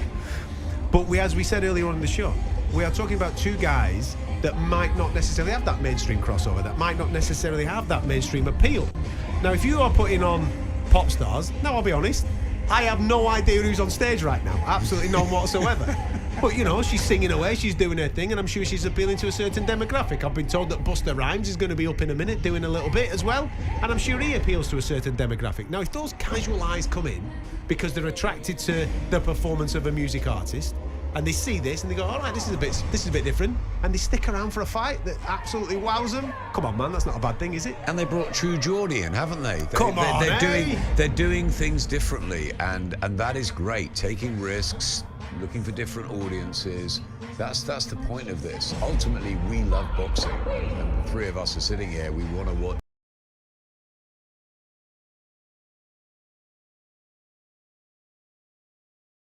casual audience, and I think that having been through those days at Sky when it was really tradey and people just didn't, weeks and weeks we went around the country to different leisure centres, and it was great for us, but there was hardly anyone watching. To build that and to change it into sort of a dramatic picture, and the Saudis are doing this in another way, maybe even to another level. Yes, they're spending a huge amount of money, but they're trying to lift this. And if you walk down the street, people don't know who Bivol and Beterbiev are, but we want them to know who these amazing fighters are within the next year or two. And if that happens, then it's fantastic for the sport. It is. I mean, listen, we witnessed it with AJ Dubois, and we witnessed it on a smaller scale. That's no disrespect to you, Johnny, on when you fight as well. What boxing is crying out for, it's not necessarily the traditional fella going down to watch the game. When we go to your fights, for example, Johnny, or we go to an Anthony Joshua fight, you see groups of girls turning up. You see different age demographics turning up. Groups of lads coming out on date nights with the partners and what have you. It's a night out. It's what we're trying to attract. And different walks of life completely. Absolutely. Like different classes of people as well. And that's what you've got to do. You've got to try and transcend all of that. And to be fair, Anthony Joshua led the way in doing that, and we've got to try and keep that going, you know, because he deserves so much credit, Johnny, for that. He is. People overlook it in this. I think people in this country like to build people up and they'll cut people down. Anthony Joshua left a legacy for a long time in this sport. Well, a whole era. If you, I know that obviously you've been with George today, and that's kind of where it started. George and Carl, they did the Wembley show, and that's kind of where it kicked. But the man that carried that flag was Anthony Joshua with those stadium shows. No question. And you only fill stadium shows by having the appeal to this crazy demographic, which is a non-traditional boxing crowd. Every single woman in my family likes AJ, whether it's my daughters, whether it's my wife, whether it's my mum, and then my brothers like him as well. I mean, it's just he did appeal at that time, coming out of the Olympics, London Olympics, with that big swell, and there's this nice guy with a big smile, and he's attractive, and he's great with the media, and he can fight, and hey, hang on, look, he's a heavyweight, and what else? I mean, it was amazing, and the whole sort of rise of him, and fighting on the undercard at Wembley, and then seeing him top it against Klitschko and go on from there. It's a night out, isn't it? It's a night out. It is a night out, and yes, he has lost to Andy Ruiz. He has lost to Alexander Usyk, as everybody else has, and he has lost to Daniel Dubois, and he got crushed by Daniel Dubois. Let's not take away anything from Daniel's performance, which was ruthless and fantastic. But Joshua has really changed this sport for the better and inspired a whole new generation And I just can't wait to see whatever he goes on to do in the ring. I can't wait to see what he does out of the ring when he finally retires. And he'll be an amazing ambassador. You know, take someone like Katie Taylor, you know, who's given so much to the sport. You know, when she walks away from it, and I'm so glad she's getting huge money in her fight against Amanda Serrano, because she deserves every single penny. The girl that she had to dress up as a boy, Kay Taylor at 11. What a story she's been. What a nice lady she is. And what a wonderful, wonderful woman and a fantastic icon for Ireland. And what she's going to do afterwards, because it's going to be tough. You know, she's trained and trained and trained for the fights for so long, and suddenly it's going to be over soon, and she's going to go and do something different. Well, imagine Anthony and Katie and people like that, and Tyson being these ambassadors for boxing for the next generation. It's going to be phenomenal. And like exactly what you've both kind of just been alluding to there now, we are starting to see Riyadh season try to take that mantle of what Joshua did and try and take it up to the next level. Who knows where this is going in the next 12 months? I don't know what they're going to be doing. Right now we're witnessing a performance that is Busta Rhymes. I can confirm that, gentlemen. He's from my era, so I can confirm that that's him, and his mates up there doing a few tunes from the 1990s. I'll be honest with you, it's not really. I wouldn't be buying his records, no, mate, but I would have been buying Liam Gallagher's. So yeah, that one I ticked that one off last time around. But this is great, a fantastic performance so far that's going on in the build-up towards BeterbievBivol, and when you come back to join us, hopefully we'll be in the middle of some ring walk so we can get excited about the best fight in boxing. Don't be going anywhere.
Go toe-to-toe with the biggest names in boxing.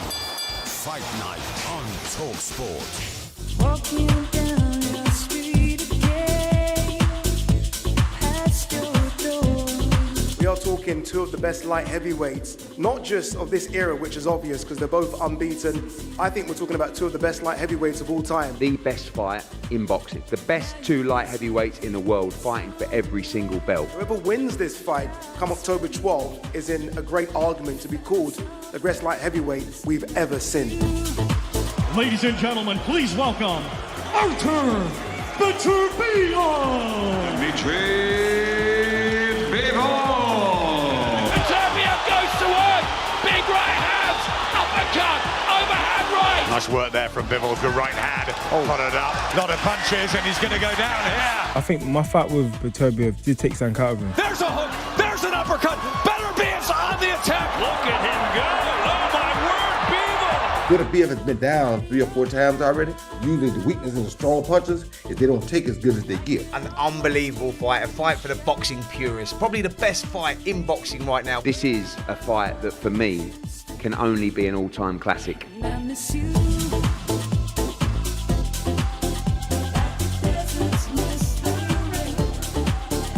Oh, we are nearly there. Nearly there. The light heavyweight championship of the world for undisputed status. Beterbiev, Bivol, we've been talking about it all week here on talkSPORT and getting extremely excited about the prospect of this fight being near enough upon us. I'm Adam Catterall, pleasure to be with you for the talkSPORT watch along. Adam Smith and Johnny Fisher alongside me as well. You can watch us on talkSPORT and talkSPORT's boxing YouTube channel. You can hear that in the background, I know you can, because out in Riyadh, Saudi Arabia right now, we had Busta Rhymes on stage 2 minutes ago, and then all of a sudden, out of nowhere, came Missy Elliott out of the ring, and she's made her way up to the stage now just to entertain this crowd. I'm being told that the ring walks are about 5 minutes away of seeing Beterbiev and Bivol in the ring and finally throwing down. It's been an entertaining night so far. The star of the show so far, I would say, maybe Fabio Wardley just nicking it with a first-round knockout of Fraser Clarke. And really announcing himself. He did it last year against David Adelaide, and he's done it again this time around with a great win over Fraser Clarke. So at the moment, he's the star of the show, but we've still got this main event to get to now. Boys, I'm blown away by these performances. The amount of dough that they are spending out there to entertain these fans that have turned up in the arena this evening. They basically... They're at a Missy Elliott concert right now, and there's a bit of boxing going on in a minute. I hope that they know of the magnitude of the boxing that is about to take place, because this concert's something else. They're spending money, but they've been intelligent as well because they're listening. At the beginning, when we went to Riyadh, the crowds were quiet. They were just respectful of the fighters, and now it's become an event. This is the opening of Riyadh season as well. So they're taking it to new levels, and it's spectacular. We all want the fight. We're rubbing our hands. It's mouth-watering, but we all love a build-up too. And it's pretty amazing what's going on there. Now, Johnny, obviously you're going to be out there in 10 weeks, mate, right?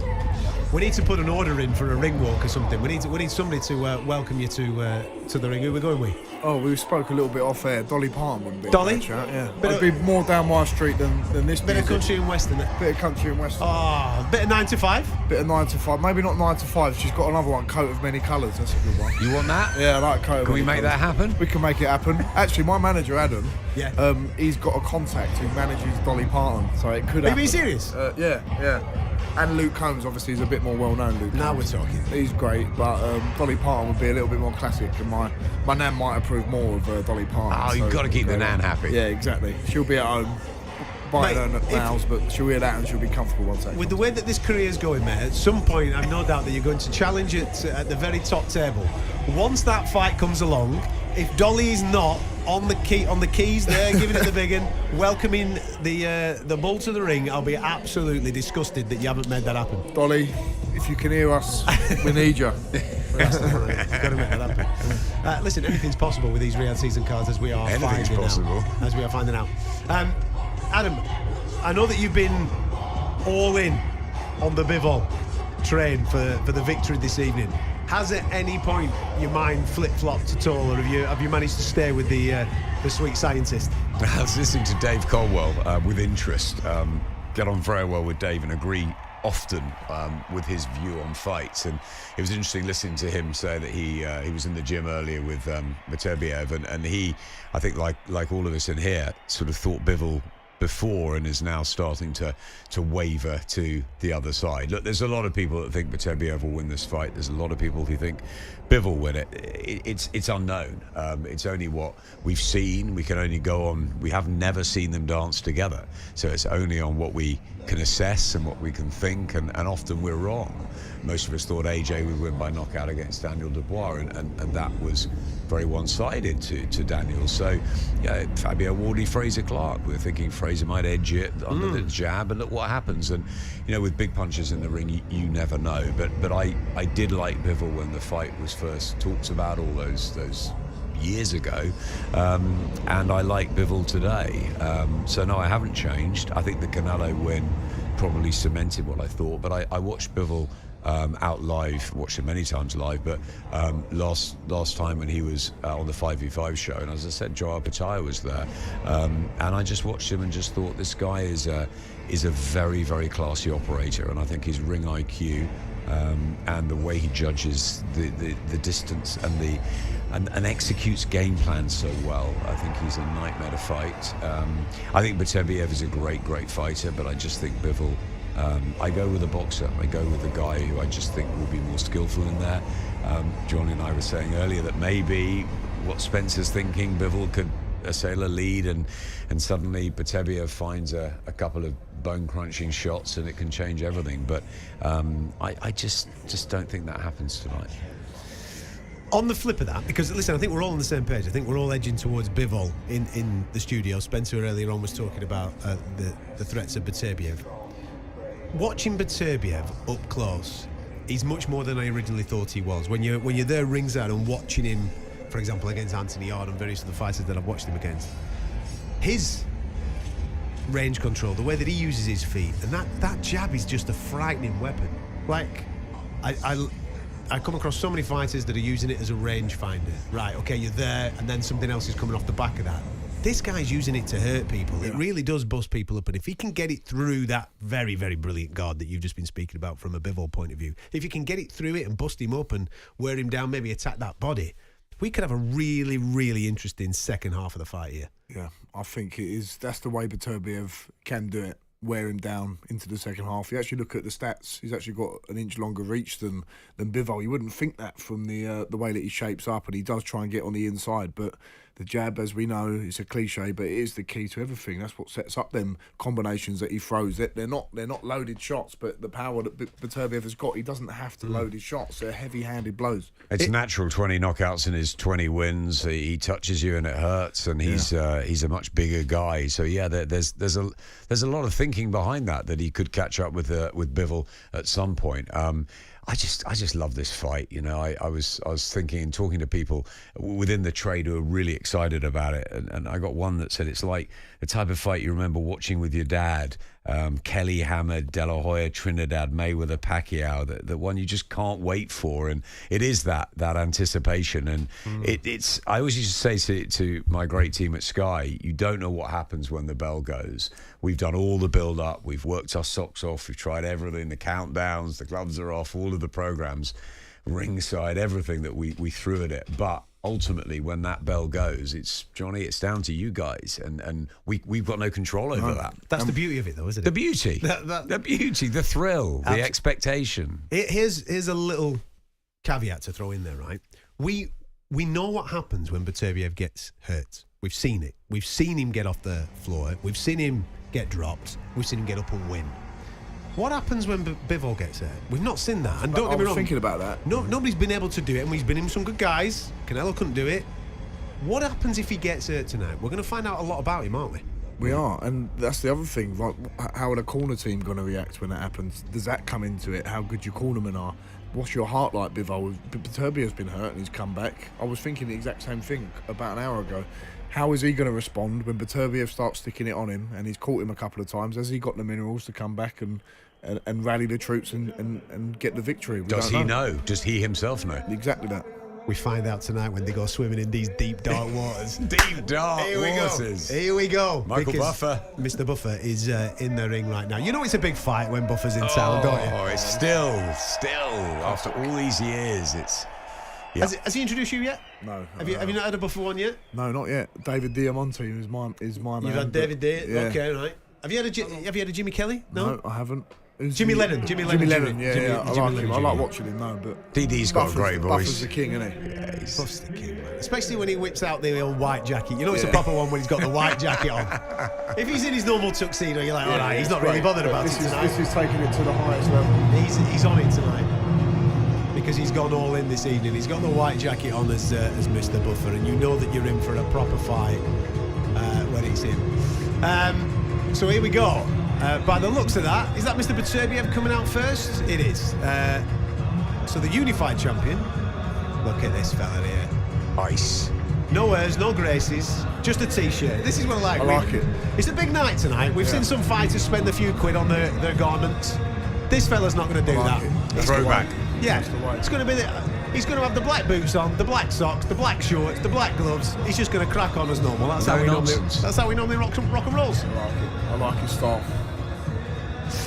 Gareth A Davies and Spencer Oliver are experiencing this first-hand as Artur Beterbiev is making his way to the ring in Riyadh, Saudi Arabia. He's got his fight kit on, just a white t-shirt, no airs and graces. This guy's ready for business, boys. Well, we're here. It's the moment. My word, Missy Elliott, by the way. She got an injury going into this. She's 53 years old. It was amazing. We'll keep it brief on these because Beterbiev's on his way in. It was an amazing. I love an opening ceremony, don't you? Absolutely. Listen, the atmosphere here is absolutely insane. Missy Elliott was brilliant as well, but you know what's even better than that? Gareth A Davies absolutely rocking it here up on the platform. It was brilliant. It was brilliant. There's something special. We were here last year for the performers. They love it. Mr. Rhymes was amazing as well. But now it's main event time. Artur Beterbiev, carved out of stone, the irresistible force. Bivol on his way now, both undefeated, the immovable object. The beginning and the end of why we're here tonight. It's very, very special indeed. Let's do it for the last time as they walk in. Who and why are you picking? Spencer Oliver. Listen, it's the sweet science versus the monster, and I'm going to go for it for the 46th time. Beterbiev wins his fight, and I believe he does it late on. I think that Bivol controls the first 6 rounds with his beautiful boxing, light feet, in and out, accurate punching. But Beterbiev, the monster, he keeps coming, he closes the gap. That boxing IQ gets in there, and he lands the shots he needs and wins the fight. This is where I'm going, guys, between rounds 8 and 12.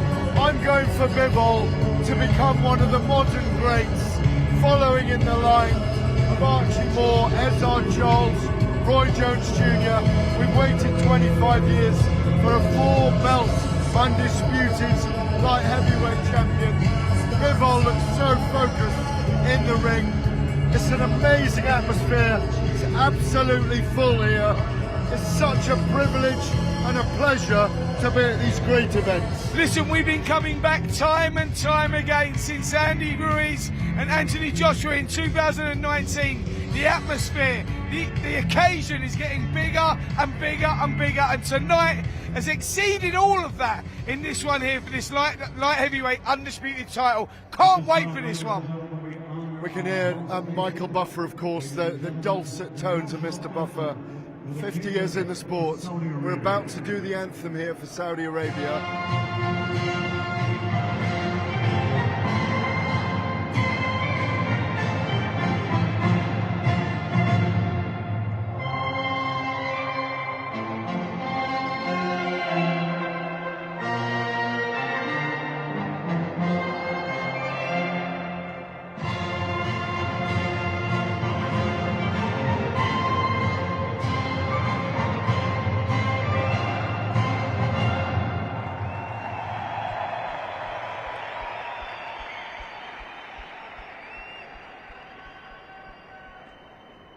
Well, we're here still. We are about to have probably, well, it's the main event. Michael Buffer in the background.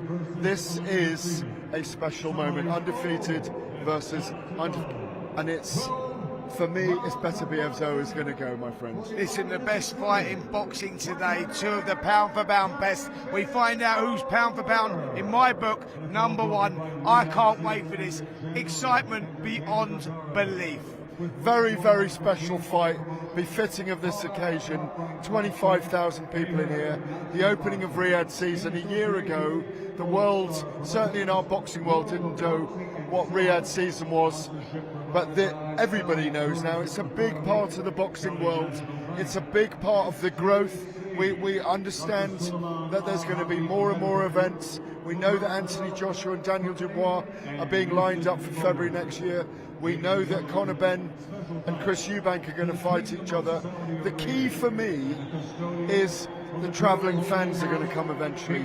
A huge event in December, but right now it's about history in the making between two very, very, very special fighters who've got very distinctively different styles, and yet it's going to work. Absolutely. Listen, we've got two guys here that are unbelievable in the ring and don't speak much out of the ring. Take a look around the arena. There's not many empty seats here at all, and near packed capacity tells you about the growth of Saudi Arabia, Riyadh season and boxing. It's all coming together. We've seen travelling fans, I've seen them outside. They're there, they're loving it. Tonight, this fight is going to be special. Bivol, of course, the WBA champion. Artur Beterbiev, the IBF, WBO and WBC champion.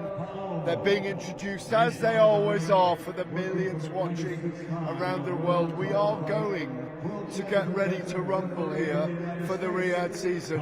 When Michael Buffer finishes, we will pause for the Russian national anthem. We're ready. Are you ready? I'm always ready. I'm so ready. And I'm sure them boys back in the studio are ready as well, really boys. Ready. What an occasion this is. It is. It really is. This is a fight that was never going to be made without the Saudi Arabians, without Turkey al-Sheikh. I just wanted to hear that. Listen to the atmosphere, listen to the reaction. Michael Buffer, let's get ready to rumble. Brilliant. You ready to rumble? I'm always ready to rumble, my friend. These are very special moments in our industry. Two undefeated fighters, an undisputed title, two top 10 pound-for-pound fighters. The man who wins this might be the #1 pound-for-pound in the world. Everybody here is so expectant of a great fight, of an amazing fight, as this man behind us, Michael Buffer, builds up the atmosphere. We've been waiting all night. We've had drama, we've had thrills, we've had brutal enactments. Fabio Wardley and Fraser Clarke. We've had three boxers end up in hospital tonight. Absolutely. It's been a really dramatic night. It's gone so quickly. I am anticipating one of the great fights tonight. Absolutely. Listen, not just one of the great fights of the light heavyweight division, but one of the great fights of the modern era. Two totally different styles come together, and we've all had an opinion all week. We've all changed our minds all week. Have we gone for the sweet science, the boxing purist, or the monster, the guy that's the destructive destroyer in Beterbiev? We're going to find out. We're only moments away. This is arguably the greatest light heavyweight fight of all time, and we are about to witness it. We are seconds away from it, and I cannot wait. Spencer Oliver. Yeah, we really can't wait for this one. As the guys come to middle, you know, we haven't got long left now till we go. The anticipation for this one is absolutely insane. The build-up has been brilliant. No one can give us a definitive answer. You boys in the studio are sort of unsure as well. I've heard Johnny Fisher saying, you know, he fancies Bivol, the boxing purist, and then doubts creep in about Beterbiev. Back to you. Enjoy. Look at the lads, eh? I tell you what, that's what you call padding. Well done, fellas. Super Let's work, go. super work. Gareth A Davies and Spencer Oliver out in Riyadh, Saudi Arabia. They're in the lucky seats. They get to see this up close and personally. We are live on talkSPORT and talkSPORT Boxing YouTube channel for a watch-along of BeterbievBivol. The best fight in boxing, the light heavyweight championship of the world is on the line. Undisputed status between two guys that we've wanted in the ring for the best part of 5 years, maybe even a touch longer. Both been champions in this division since 2017. Bivol's jab already. Great jab. Feet coming together early doors as well. They're just a little bit of tripping over. But listen, Dmitry Bivol, he splashed out on his kit, by the way. He's gone for a lovely little blue number, whereas Beterbiev has just rolled out the old stuff. No bother whatsoever. No need to splash out in any new gear here, lads. It's fine. I know I'm getting weighed in off Saudi Arabia. I'll just wear the old black shorts, socks and boots, and we'll just get this thing cracking. It's going to be interesting who establishes the command of the centre of the ring between these two, because traditionally they both like that. They both like to get in the centre of the ring. So listen, this is mine now. You're going to dance to my tune. So it's going to be interesting to see who can dictate that dance early doors. I was just thinking exactly that, and I'm thinking it's Bivol straight away. Yeah. That ramp, that jab just going straight down the centre. That's what we're talking about, Clarke Fabio. I'm not getting distracted, but that's the dominance you need to establish the centre of the ring. Sharp jab. It's so hard to do a watch along when you're watching the greatest fight in this calendar year. I know that we've obviously got some undisputed fights coming up in the heavyweight division, or we've had one and we're getting another one. But this really is mouth-watering. And early doors, it does feel just a tiny little bit cagey. They are swapping that centre of the ring, aren't they? Bivol obviously dictated it for a good 60 seconds there, and now Mr. Beterbiev has just taken over the centre of the ring, saying, right, come on then, see if you can get on the end of this. But the lateral movement, the footwork, the speed of that jab as well from Bivol. Yeah. Who's going to waste more energy in these early rounds as well? That's going to pay dividends in the back end of the fight. They both look pretty composed, if I'm being honest. Both look very relaxed but alert, if you know what I mean. And the thinking is Bivol does start quicker and maybe gets into a rhythm and establishes a lead, but will he be able to contain Beterbiev, who is so physically dominant and crushes his opponents to the corner? Really lovely work from Bivol this in the opening round. Yeah, it's so technical, it's so high class. And as we were speaking earlier on when we were previewing this fight about those unspoken moments, you can just tell that between them there are a little exchange there as they're looking into the whites of each other's eyes, trying to dictate where they're putting their feet, who's taking control of the geography of the mat.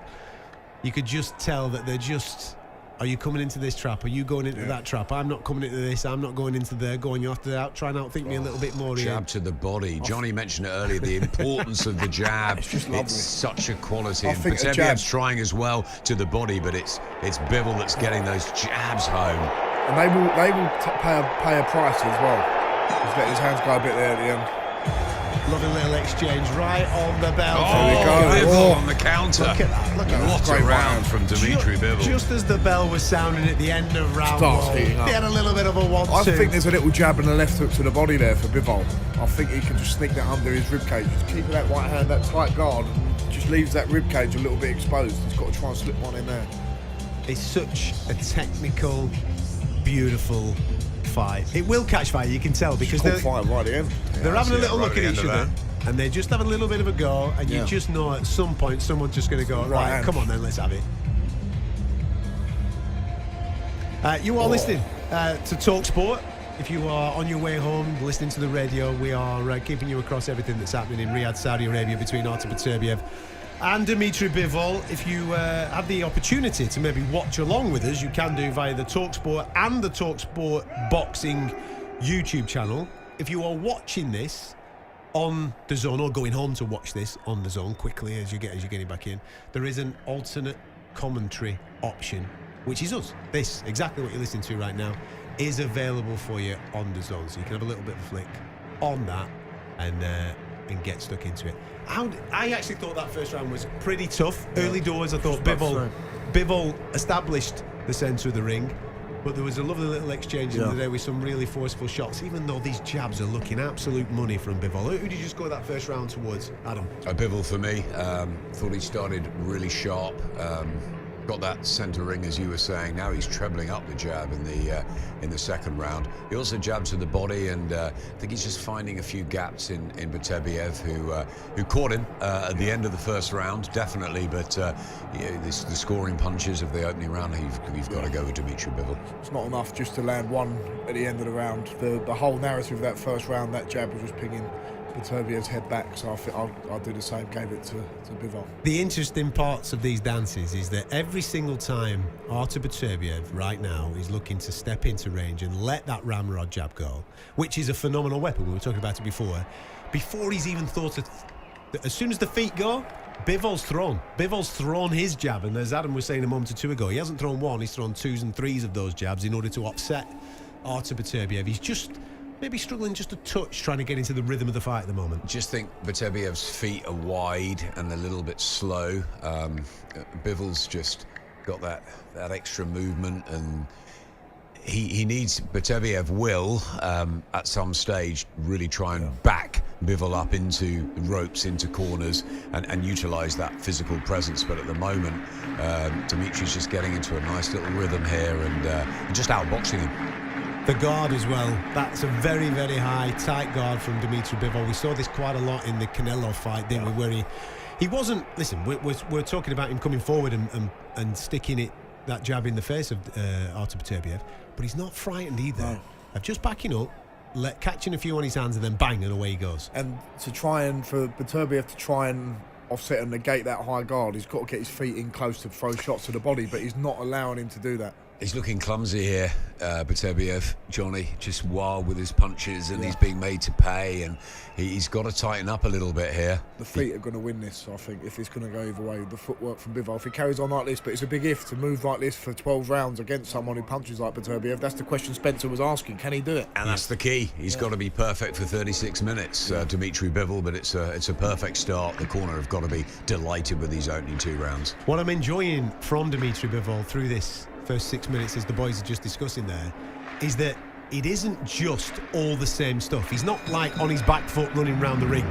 No. There's moments of that, don't get me wrong. There's offensiveness as well. And then all of a sudden, he'll dig his toes in and go 1-2 and try and establish the dominant force. Let's get out to Riyadh. The boys are out there catching it first down. Now you've seen it, chaps. 2 rounds to Bivol for me, clear, but I don't agree with you in the studio. Here, live, it feels like Beterbiev is stalking and ominous and dangerous, and you can feel the ambience here of people waiting for Beterbiev to explode on him. Yeah, listen, it was as expected, as predicted. Bivol is the guy that was going to be moving, using that light feet, hand speed, boxing IQ. Beterbiev, trust me guys, there's a long way to go in this one. Yes, he looks a little bit laboured at the moment, but that's the way he fights. As the rounds go on, he gets stronger. Long way to go, boys. And he does look so dangerous. Back to you. I love that. Spencer's like, well, listen, lads, you know who I've predicted to win this fight. There's just another hold 10 on. rounds. Just hold on. And to be fair, he's right. Because he may well be right. I mean, we saw this in the Gvodic fight, didn't we, to be fair? Against Gvodic. Gvodic boxed really, really well for large percentages of that, and it was Beterbiev that had to come on strong on the back end and get the job done and end up taking him out. But he's not Bivol. He isn't Bivol, that's right. It's also 10 rounds for Bivol to keep throwing that jab in his face, so can he sustain that as well? Let's see. What would you be telling the corner, Johnny Beterbiev's at the moment, having lost the first 2? I think it's difficult to say. If he wants to get in and get success against that high guard, you've got to be able to land shots to the body to bring the hands down. So you've got to try and bring them feet in quicker, whether that means being quicker or cutting the ring off in a more educated way. But there is a lot of time left. It's round 2. I mean, we can't get carried away. He's not going to keep this up, surely, for 12 rounds boxing, but he's looking comfortable. He is. And again, right at the start of this 3rd round, Beterbiev comes out, right, I'm taking the centre of the ring. And he starts to throw the hands around, but Bivol, the range control of getting out the way of those shots is absolutely fantastic. And the minute that he takes a breath, Artur Beterbiev, and I say a minute, I'm completely exaggerating, I'm talking half a second, 1 second, 2 seconds. Bivol's on him, straight on him, straight in his face. There you go, sunshine, eat that jab. It's fantastic boxing at the moment from Dmitry Bivol. Nose is reddened for Beterbiev, not surprising with the amount of jabs and that right hand getting through, and another one just steadies him a little bit. Beterbiev. Everyone's saying Dmitry Bivol's not a puncher. He's feeling this. He's had a fantastic start here. Dmitry Bivol is feeling this. There's power behind that jab. It's not just we talk about Beterbiev's jab. Yeah. The star of the show so far has been Bivol's jab. The important thing in a fight like this, and I'm sure you can back this up, Johnny, I mean, the intelligence of Dmitry Bivol is through the roof. Moments there like that, it's quite evident that he's been throwing those 1-2s, straight shots down the pipe, and they're obviously catching Artur Beterbiev, and he's feeling them. don't get greedy. No, exactly. Don't get greedy. That's the key. Don't let it be. Absolutely, absolutely. Don't get greedy. In and out. You know, keep to your boxing. Beterbiev come back there, but the defence there good of Bivol and back on the jab, and he just looking slightly robotic here, Beterbiev. It's their mid-range exchanges that's where Beterbiev wants it. These mid-range exchanges here, when he's up close, cuffing shots. That's where Bivol's got to keep away. But as the fight progresses on, then mid-range exchanges are going to become more and more frequent, I think. The legs of Bivol is key, aren't they? If they can keep dancing, if he can keep the lateral movement going. Beterbiev getting a little bit closer here. Very much so. He's having a lot of success here down the back end of this round. But then he gets the response from Dmitry Bivol. He's got to give him something to think about back. And he did. Otherwise, he will just keep coming and coming and coming, as we've seen with his last 20 fights, 20 knockouts. These two are going to have a fight in a minute. Here we go. It's going to turn into a street fight. You can tell that it's just starting to heat up. As Artur Beterbiev is starting to get into that range. There's a few shots. Success there, It's a better round for Beterbiev. He hasn't won it, but it's a better round. It's Bivol's round. I think he's shortened the gap. I don't think he's overtaken the gap. You're right in what you're saying there. Bivol did answer some of those questions, but that's going to be interesting. If those questions keep coming at that rate, or maybe at a higher rate in the rounds to come, can he keep it going? Listen, there's going to be a lot of answers here. We're talking about a guy that turns 40 in January. He's had a meniscus tear in that knee. How's that going to hold up? We're going to find out a lot about both of these guys. I said at the start of the show, boys, we're going into some deep, dark waters. They're both going to have to start swimming in a minute or so. Bivol's got to fight him back. He has to fight him back. He has to pick his moments to do it, don't get me wrong, but to get the respect of someone who's used to coming forward and demolishing people, you've got to give the so-called bully Johnny, that's what I think he's doing here. I think he's not just relying on the jab and the footwork. I think he's going to war just in little pockets and bursts. Just to remind Beterbiev, I'm not just this flash dancer. No. I've got more to my game than that. And he's got Ronnie the feet. O'Sullivan there. There you go. Ronnie O'Sullivan's got a prime ticket behind Turkey House Shake, hasn't he? He loves his boxing, Ronnie does. Go on. I was with Jimmy White earlier today. He loves it as well. It's great, isn't it? You are listening to talkSPORT. We're live on the talkSPORT and talkSPORT Boxing YouTube channels as we are bringing you a watch along of this undisputed light heavyweight championship fight between Artur Beterbiev and Dmitry Bivol. We're into the 4th round. We're also available as an option on the DAZN pay-per-view. So if you purchase the DAZN channel and you're watching the fight right now, there's alternate commentary available for you on that channel. In our unofficial scoring at the moment, we have Dmitry Bivol up 3 rounds. We're into the 4th. Absolutely the 3rd, the most closest out of those first 3 rounds, with Artur Beterbiev just finding his range and starting to land some shots in the final minute 30 of round number 3. And he's established the centre of the ring once again in round number 4. But I tell you what, every time there's a lull in the action, Dmitry Bivol starts to get on the offence. And now he's having a couple of questions asked of him. A lot more on the back foot in this round. We see Chris Mannix from DAZN as well, scoring every round to Bivol. I think it's been fairly easy for the judges so far. Beterbiev trying to get the jab going and just sort of following him around the ring. And it's this lateral movement again. It's the lightness on the feet. Watch the feet. It's just, he's elite Bivol in terms of boxing. And it goes back to that ballet and the lightness and he's refusing to allow Bivol to get set to do anything. He's off straight away. I mean, there you go. 1s, 2s, 3s. Blocks it with his hands, nice eye guard. But then the lateral movement, he's gone. He's out the sides. This is where Beterbiev wants him backed up. Absolutely. Try and crunch a couple of shots home, but the defence is tight from Bivol. Yeah. And the meaningful, the eye-catching shot was near the beginning. It was a 1-2 from Bivol that landed and poked the head back of Beterbiev. What pace is Bivol going at? That's the question, isn't it? Can he do that pace for the full 12 rounds? I know he's done the 12-round distance on countless occasions. He did it against Canelo, but can he do it against this guy for this period of time? Holding his feet a little bit more now. Just darting in and out. Just if you look at Beterbiev and the amount of shots he just isn't landing with. He has dictated the geography of this particular round. He's been in the centre of the ring for the... That's a lovely piece. That's a lovely little 1-2 from Bivol.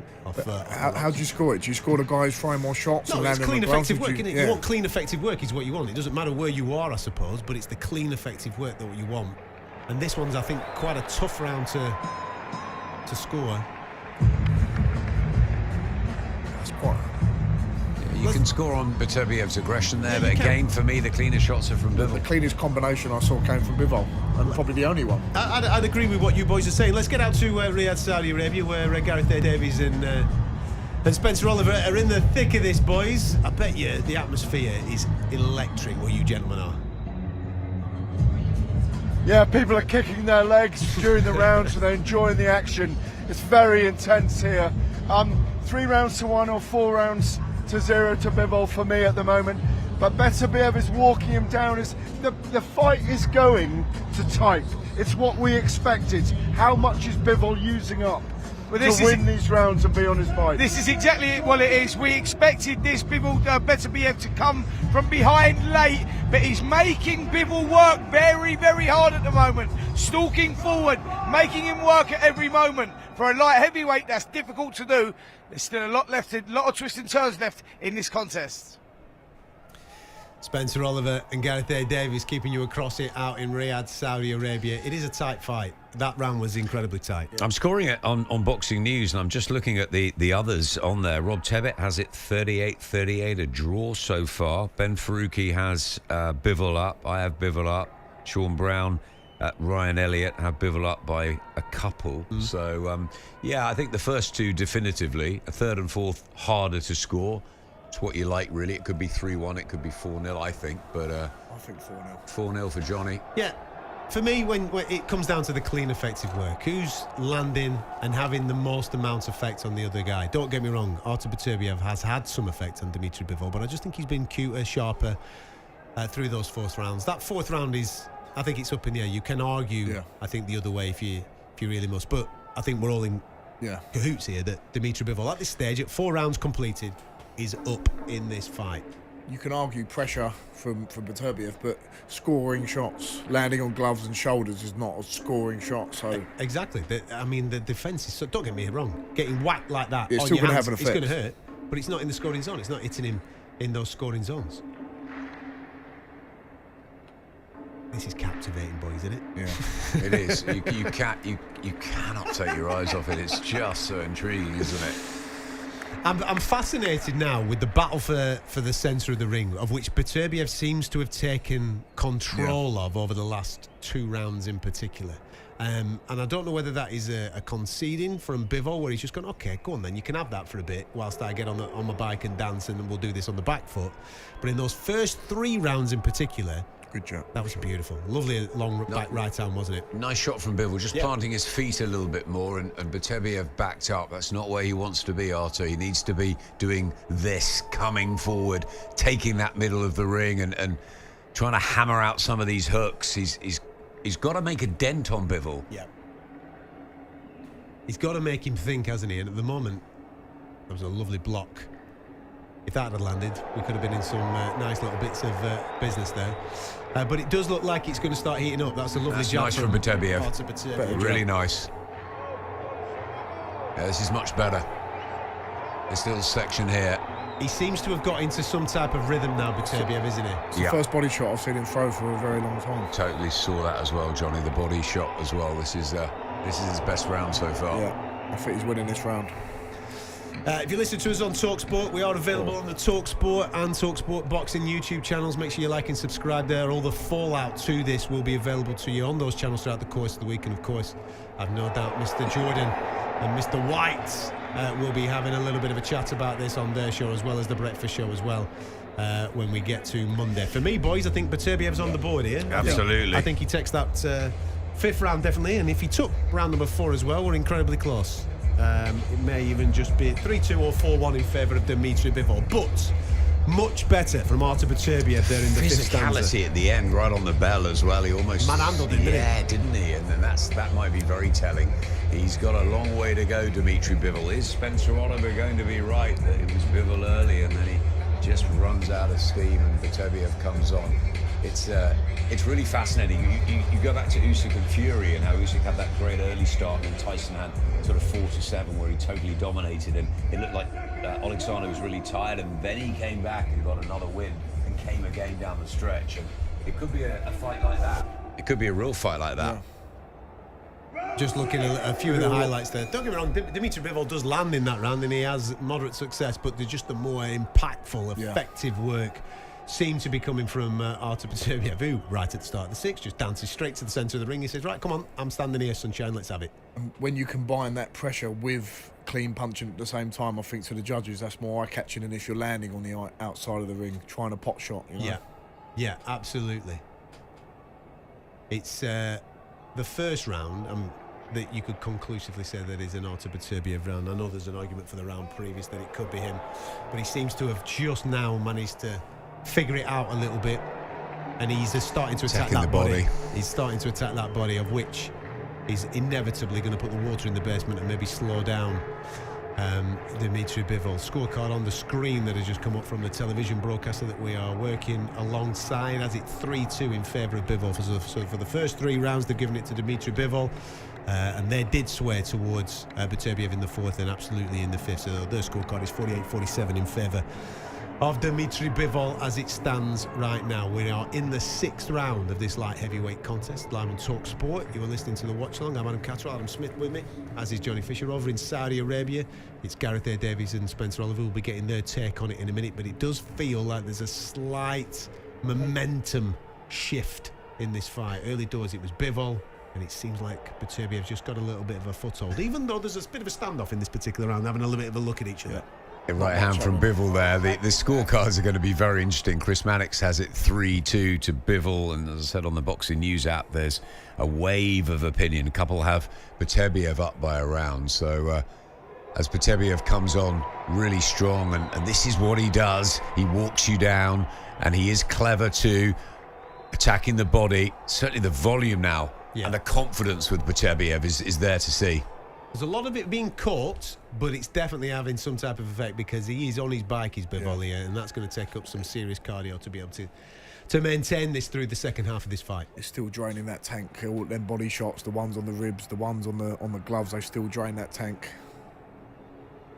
Listen, it's just fascinating as Dmitry Bivol is just trying to establish himself in the centre of the ring here by throwing some shots, just to get the respect of Artur Beterbiev, to try and slow down that tank that seems to have decided, I'm going forward regardless. And here he comes again, throwing those big straight backhand. That was a lovely little came from a southpaw stance, that as like well. A backhand jab. Yeah, a little backhand, left backhand, but from a southpaw stance. That's what Bivol can do. Cute and classy. Good body shot from Beterbiev. He's having more success to the body than to the head because of that high guard of Dmitry Bivol. A lot of these are being caught on the gloves by Bivol, but the body shots are good.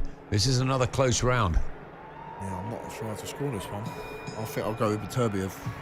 Yeah, nice body shot again. I think he's just done a little bit more, Beterbiev, in this one. It's very close now. There was some nice exchanges at the back end there that you could have obviously sided towards Dmitry Bivol, but I agree. I thought some of the body work early doors from Artur Beterbiev in that round probably swayed it in his favour. Gentlemen, have you got it all square, or have you got maybe a round in it between the pair of them? I've got it 3-3 now. This is an amazing fight. Let's go back to what this is. This is a battle of wit and will, and Beterbiev is hunting right now and hunting down Bivol. The great fighters change the pattern of a fight, and if Bivol wants to win this tonight, he needs to change up and change his tactics. We saw there in round 6 that Dmitry Bivol is actually having to stand his ground a little bit now and bite down on his gum shield. The pattern is changing. I thought that Bivol would be up at this stage, but it's 3-3 on my card, all to fight for, but the momentum is with Beterbiev. Yeah, I can't disagree with what the boys have said there. The momentum is with Artur Beterbiev. Round number 4 is a really, really tight round. So however you've scored that round, you've either got this 3-3 or you've got this 4-2, in my opinion, in favour of Bivol. But as the boy said, I can't disagree with the momentum situation with Artur Beterbiev. We kind of saw this a little bit in the Usyk Fury fight, didn't we? Where it swayed a little bit. There was a nice little early start for Usyk. Then all of a sudden, Tyson Fury answered the questions and he got going. And then there was a moment where Alexander Usyk just took control of the fight, and that kind of seems to need to be happening now. Spencer said he's got to change the pattern, and it's exactly what Dmitry Bivol is doing here. Crunching right at the start of the round, and then he came back with a lovely combination as well. He's trying to take centre ring again here, Bivol. A couple of stiff jabs, they can alter your rhythm completely, but when you got trying to set up work, the jab just in your face, you have to reset, you have to go again. It doesn't have to be magnificent work from Bivol, but that establishing that fundamental jab again is gonna help him. Both men just having a little bit of a cagey look at each other. It's high-level chess, is this, with serious risk. Obviously, a lot of reward in there as well, as they're both exchanging jabs. But Dmitry Bivol is just looking to up the work here a touch and get those shots off in order to command the respect of Artur Beterbiev. That's what the corner have told him, and that's what Spencer Oliver might have run down and told him, because it's exactly what he said. He's done something different here, Dmitry Bivol, and Beterbiev just stuck in the mud again, slightly, not that marauding figure that he has been in the last 2 or 3 rounds, and this is good work from Bivol. Good double, triple jab there. He's not allowing Beterbiev just to dictate this in this particular round as he was doing in the previous. He's firing that jab out whenever there's an opportunity to fire it out. But he does, it feels like to me, gents, I don't know if you're... Great shot. I think he just backed him up there a touch. Lovely combination from Bivol. I think he's sensing something here. Dmitry Bivol landed a fantastic left. Beterbiev come back a bit. Right on the whiskers of Artur Beterbiev, and he definitely sensed something, and he went after it, and now maybe he's got stung on the way in. He felt that, Beterbiev, but the wounded animal is when he's at his most dangerous. Yeah. Remember Callum Johnson particularly, and he's loving this. Beterbiev, he wants the fight. Bivol's success, but back comes Beterbiev. What a round. This is a fantastic round. It's going to be... Listen, that exchange was fantastic from Dmitry Bivol. Stood his ground, digged his toes in, and then let him go. And there's absolutely no doubt in my mind that Artur Beterbiev felt it. But since that exchange... He's just unlocked a new Beterbiev. Woken up the beast. It's like he's just... That was incredible what he did in the last minute of that round, Artur Beterbiev. And he may have even just swayed it back in his favour. Just another tough round to score. Very, very tough. First 2 minutes to Bivol, last minute to Beterbiev. I would agree with that. And you would it's a Bivol round. Yeah. And you would probably look at the most significant moment, the more eye-catching moment being that Bivol moment. But the response from Artur Beterbiev was absolutely fantastic. And that goes back to momentum shift now. Now the momentum, although that was a good round for Bivol at the beginning, the end part of that fight, that round now means the whole fight is back in Beterbiev's favour. Round number 7, mark that down if you're not watching this and you're just watching along with us, and maybe you're going to come back to this fight at some point. Round number 7, absolute belter, where Dmitry Bivol changed the momentum of the round and then seemed to unlock a new beast in Artur Beterbiev, who absolutely decided, right, come on then, we'll have a scrap for the last 60 seconds. A penny for the thoughts of the 3 judges at this point. They might be coming into this for the first time in Beterbiev's career. We'll see. We will see. We're entering round number 8. Riyadh, Saudi Arabia is the destination for this undisputed clash between Artur Beterbiev and Dmitry Bivol. First time that we're hopefully going to be crowning a light heavyweight undisputed king since Roy Jones Jr. He did it in 1999. He reigned supreme for a few years off the back of that. I think he defended it 7 times up to 2002 before he reneged that IBF crown. But we've been waiting a long time to unify everything. Never done it before in the 4-belt era. These two get the opportunity to do that tonight. And fingers crossed we don't get controversy come the end. Fingers crossed we have an outright guy. Well, it's close, isn't it? It's very, very close at the moment, yeah. Absolutely. Very cagey start to the 8th, gentlemen. What does this do to Bivol's psyche when he thinks he has a go at Beterbiev, and then he comes back and he unlocks a new style of Beterbiev, a new beast? It must do something to the psyche. Maybe, but then again, Beterbiev just pacing himself a little bit here as well. Could come down to just that extra bit of fitness, stamina down the stretch. Seen Beterbiev thrown 149, landed 36, but Bivol 82, land 41, 50% so for Bivol. So precise. So precise, and a lot have been blocked by the gloves, I think, for Bivol. Yeah. Beterbiev's work. And what you've just said there about judges, that's a key thing, right? What are you seeing? Because don't get me wrong, the output's there, but it's got to land. It's got to be scoring. Yeah. I know that we don't necessarily give too much credit to the defensive side of the game sometimes, but he's stopping him from scoring. That's what boxing is: hit and don't get hit. Yeah, and that's what the judges are looking for. Yeah. The clean work. Yeah. Sometimes that's a good right hand from Beterbiev. That sometimes they like the come forward aggressor. Sometimes they like the boxer, the dancer. you're not quite sure, but ultimately they're scoring for clean shots. Lovely 1-2 there. There was a nice little one of them earlier. Just little, not heavy shots, but they're pinging the head back of Beterbiev. So through 2 minutes of this 8th round, it's just slowed down a touch, this pace, hasn't it? Obviously, if off the back of the 7th, they were giving it hell for leather in the last 30 seconds of that one. It's going to be interesting to see as Beterbiev just chases Bivol around the outside of the ring here, just to see if he can back him into a corner and let his hands go and maybe snatch this round. Adam, I think Beterbiev's trying to finish the rounds really strong. Yeah. Catch the eye of the judges, the old trick. Start strong, finish strong. Doesn't matter what happens in the middle sometimes, does it? You can con the judges into putting that 10-9 in your favour. It's great when they open up, isn't it? Yeah. You just think anything can happen when they open Someone's up. going. Because a knockdown here at some point could be that was a lovely triple jab there from Beterbiev. Just skipped into it. Lovely from Beterbiev. Well. Really nice work. Again at the end of the round in the deep part. Yeah. Really nice from Beterbiev there. Back comes Bivol. Wow, the two of them. Oh, this is good. Toe to toe there.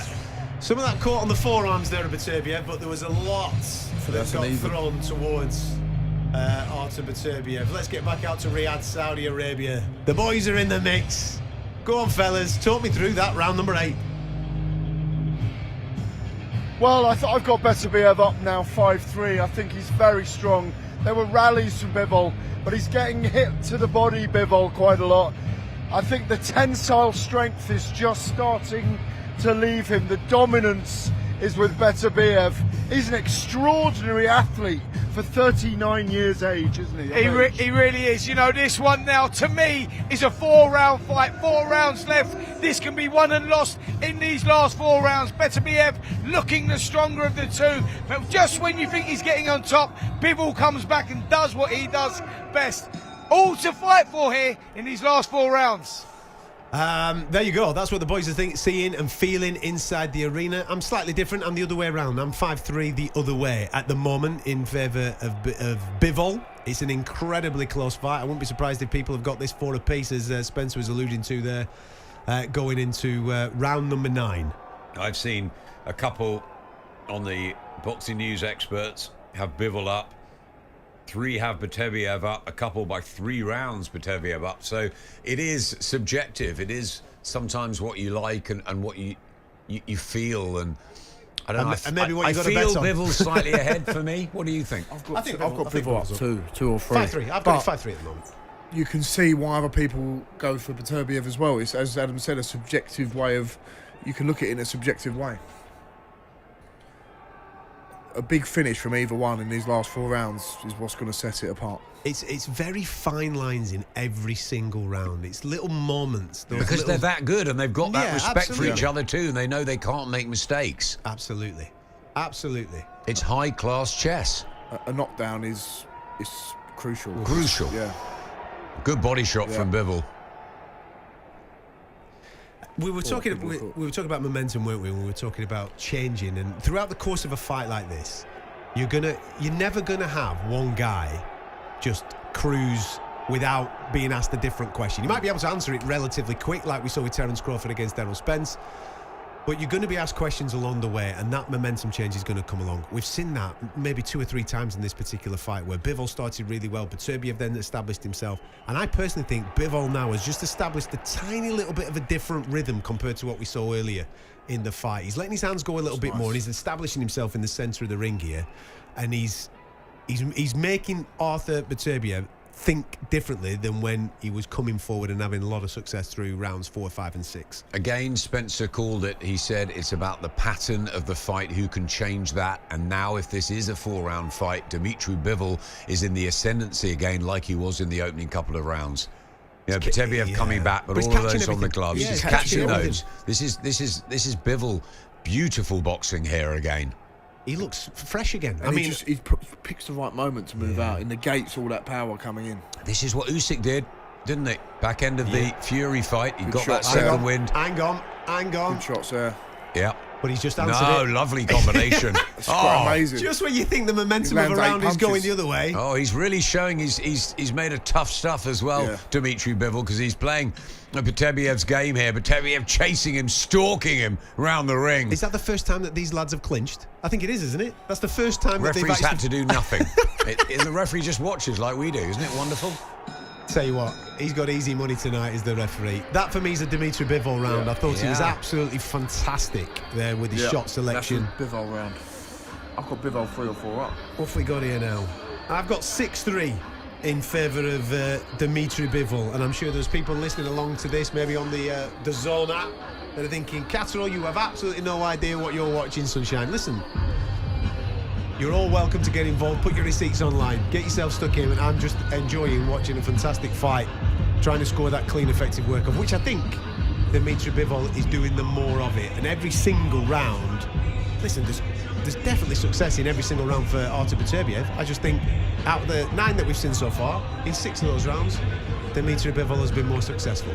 It's going to be interesting to see if Artur Beterbiev now can change that momentum, because it feels like the stranglehold is with Dmitry Bivol, Adam. And he also has stopped every single one of his opponents, Artur Beterbiev. And is he thinking, I'm going to have to go the distance here for the first time?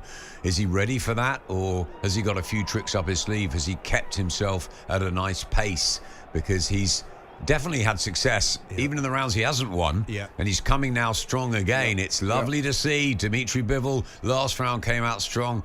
In the 9th, now the 10th, it's Beterbiev. It's seesawing this. He did this against Gvodik. Gvodik was beating him, and then he left it really, really late. I think it was the 12th round that he ended up stopping. How many times has Beterbiev been into that 12th round, though? That one. That one when time. When he ended up getting the finish. Is this actually more comfortable territory for Bivol? Oh, absolutely. He's been here, done it, and got the T-shirt, hasn't he? I mean, we've got... What's that on the television? Chris Mannix has got it 3 up to Dmitry Bivol. That's where I'm at. That's exactly where I'm at. And I tell you what, he's answering every... I mean, Beterbiev came out there for the start of this round, and he put his foot down. He said, right, I'm having this now. And you thought, right, he's going to run away with this particular round, with this momentum. But then Dmitry Bivol just digs his toes in and just gives him something to think about, doesn't he? Fantastic, this from Bivol, because he is able to stop the tank in its tracks. I don't know how Gareth and Spencer are feeling now, but I think Dmitry Bivol is winning this fight. We'll get their thoughts. Whether it's 2 rounds, 3 rounds, a round, he's winning this fight. And that's testimony to the toughness of Bivol as Absolutely. well. You've seen other men who have crumbled at this point. He's showing his mettle as well as his boxing IQ tonight. So much is landing on the glove still, and I think Beterbiev has really got to crank something up here, because time is ticking. We are coming towards those championship rounds, gentlemen. A minute 20 left of round number 10. It's a bit nip and tuck, this, because Artur Beterbiev did start the round very well, and it's just been answered by Dmitry Bivol, who's just taking the centre of the ring right now. A lot of the stuff from both guys, to be fair, has been landing on the forearms and gloves in this particular round itself. There's not been anything that major significance. Artur Beterbiev did have a little attack to the body midway through the round, as he just tries a big overhand right there. It was caught again and again. Comes back. They're both answering each other. Close round. Oh, good left That was hook. a lovely left up there from Dmitry Bivol. It's stuff like that just might sway These it. combinations that I think are surprising Beterbiev, that he's not just utilising that jab and the odd right hand. He's putting punches together. Well, he's had to fight at certain points, hasn't he? He can't just box the guy. You've got to fight someone like this at certain points, haven't you? Keep him off. And he is doing it. This is Beterbiev again, last 30 seconds of the round. And this is what he's been doing all fight, hasn't he? He pours it on in the last 30 seconds, of which might just be catching the eyes of the people that are scoring the fight. Are they going through the guard?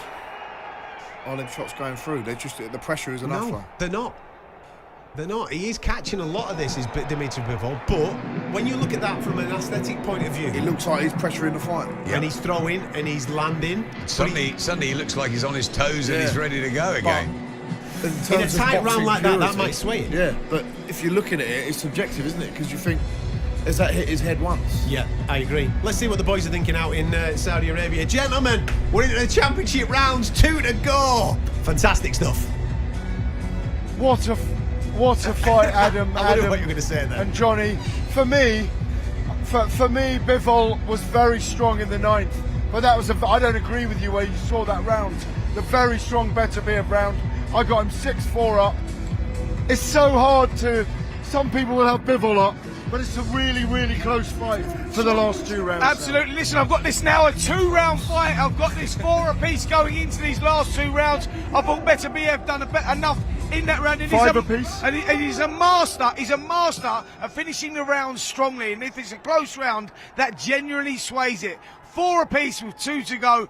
4 apiece, sorry, with 5 apiece. Yeah, 5 apiece, sorry, with 2 to go. Nice. And then maths has never been a strong point. 5 apiece with What a 2 to fight. go. What a fight to be won and lost in these last 2 rounds. No, absolutely. I think what Spencer just said there is that apart he from need- his maths, he apart needs from to his go maths, back to school. Yes, apart from the maths, it's a really valid point because that last round was tight. There wasn't a lot of clean, effective work from either of the guys. But the last 30 to 40 seconds, Artur Beterbiev just went front foot forward and started throwing, and nothing came back the other way.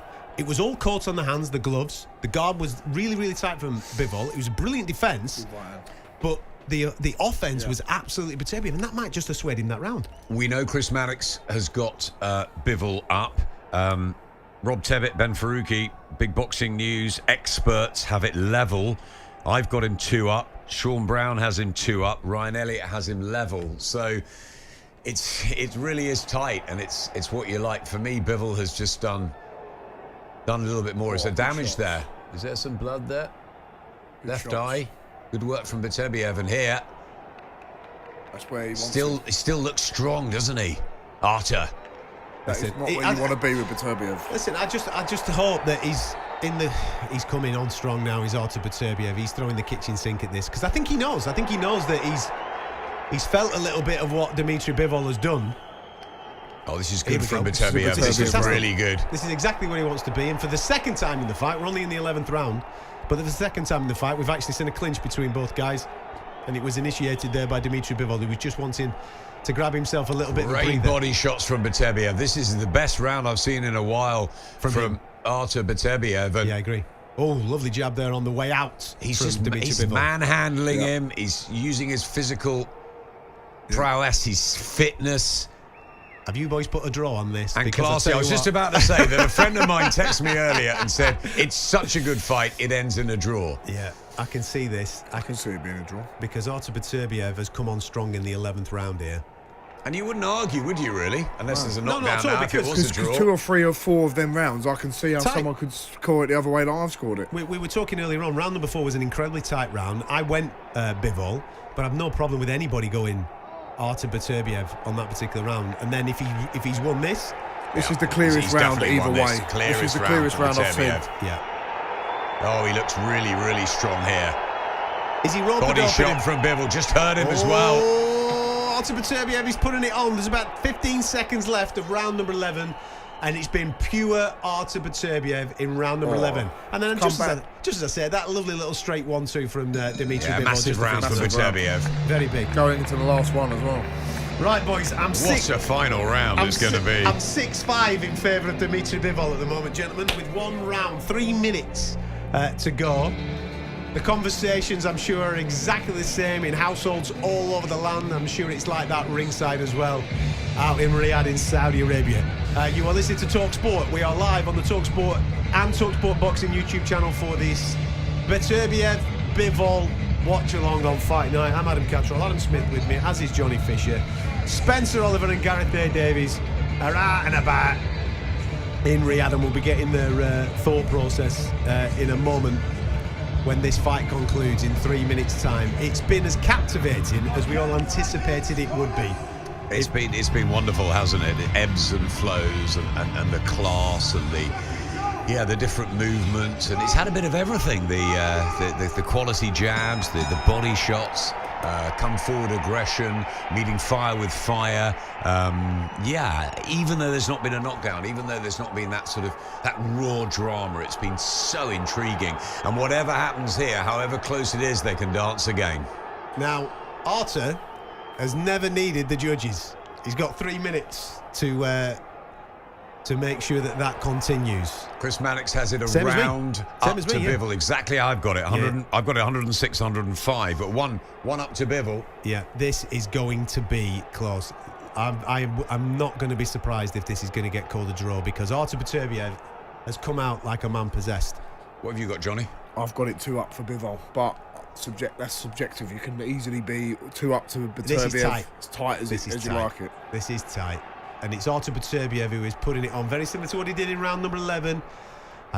Every time I say that, Dmitry Bivol. Oh, this is great from Bivol. He digs his toes in and starts throwing his hands around. Fantastic combination to head and body from Bivol. He needs it. If he's going to get the win, he's got to have a big round here. Yes, I agree. Bivol needs to cement this in this round. Sway back in his favour, absolutely. Oh, yeah, great work. Lovely. They're both going to celebrate on the bell, aren't they? Yeah. It's just a fantastic contest. I want to see it again. I want it to go on. Yeah. Do you remember when we used to have 15 rounds? Yeah, Let's or do last that. man standing. It's a 15-round Let's fight, go back isn't to it? Victorian time, last man standing. I definitely want to see it again. I tell you what, if you really want to change the game, Turkey Al Sheikh, jump in the ring here and say, lads, 3 more. It's 6 apiece. Whoever wins the next one, right, sudden death. Let's have a sudden death round. Shout out to Beterbiev. Like the golden ball in snooker, he can change it right there and then, can't he? There you go. I'm liking Bivol in this last round so far. It is, but it is close. I mean, there's a lot of nice right hand there, and another right hand from Artur Beterbiev as he's looking to pile on coming forward. There's about a minute remaining of the final round. Where does he find it from, Beterbiev? It's incredible. It's outstanding. Absolute sort of manic fitness and desire, and he just won't be denied, Beterbiev. And Bivol's had to really dig deep and throw out those combinations to try and keep him off. Got to find another little burst to cement this round, Bivol. This is close. So close. Oh, he's feeling it, look. It's very, very close. Referee's only been used 4 times. I reckon he should get paid on that. You know, you wouldn't argue either way. A draw, 1 or 2 to Beterbiev, 1 or 2 to Bivol. It's got that feel about it. Yeah. Surely it's going to be a split. Good body shots from Beterbiev. Yeah, Beterbiev is finishing really well. Once again, this is the tale of a lot of these rounds. He's finished these rounds fantastically well. Are they going to just do it? Are they going to throw it down? The Clarke has gone. Last 10 seconds. Are they going? Look at this. Bivol's trying. They're both trying, aren't they? The referee has to split them up. Was that second time in the fight only? Gentlemen. Bivol, Beterbiev, take your hats off to both of them. Still swinging as the referee Still swinging. There's the respect. Bivol thinks he's got it. That was awesome. Has he nicked it, Dmitry Bivol? That was awesome. I would give it to Bivol. Do you think? I had him 2 or 3 up, so that gives a bit of wiggle room. No celebration from Beterbiev. Body language is not good. There is a celebration in the corner of Dmitry Bivol. His crowd, his corner team gave him the old high five and what have you. Have we just lost the feed? I was just about to go Saudi then. Have we just lost the... We can't lose the feed now. Just heard the Rocky music coming on. I know. I need to hear the scores. I need to hear everything. I was going to go to and give Gareth A Davies and Spencer Oliver their moment and let them count us in and keep the chat going. I've got people coming in said I had Beterbiev win that. I had Bivol. I've got a draw. It's that close, lads. I've got splinters here. I've got 114, 114. Yeah. Oh my days. This is horrific, isn't it? Let's get out to Riyadh, Saudi Arabia, shall we? Gareth, come on. What have you got, my friend? How have you scored it? I really like the work of Beterbiev through the second and thirds of that fight. I've got him winner 116, 112, 8 rounds to 4. Thought he won the last round. I liked his relentless hunting. Yeah, a lot of punches were landing on the gloves of Bivol, who's defensively brilliant. It was an amazing fight from first to last. It wouldn't surprise me if it's a draw. There are 3 or 4 swing rounds there, but I went with Beterbiev. 116, 112. Yeah, I'm with Beterbiev as well. I thought he nicked those last couple of rounds and that was enough to cement it. I had it level after 10. 116, 114. Beterbiev for me is the winner. This is close, guys. Subjective scoring. What do you like? What do you go for? But for me, it was the relentless pressure, as predicted, that got Beterbiev over the line. I tell you what. To you. Should we get it? Can we have another one? Can you book these lads to do this again? Fantastic. The styles just worked. It was absolutely awesome to watch, wasn't it? It was amazing, but I just think, how can you score shots that don't land? How's that? You can't. We're not living in the reality of boxing. 112. You had it totally differently, Johnny. Yeah, I've got it. Bivol, 2 rounds up. I can understand why you could go the other way, but I don't understand scoring shots that land on gloves and hands. So what I've got here, right? My final scorecard is 114-114. Yeah. But there's 2 rounds there that can go, for me anyway, that can go either way. So you can have 115-113, I think, Bivol, and 115-113, Artur Beterbiev, if you've gone in their direction. But I've gone one for Bivol, one for Beterbiev. So that's how I've ended up with a 114-114. Boys, I'm coming to you because Michael Buffer's about to read out the scores, so we want it in real time. So Gareth, I'm coming back to you for the scores. To the scorecards.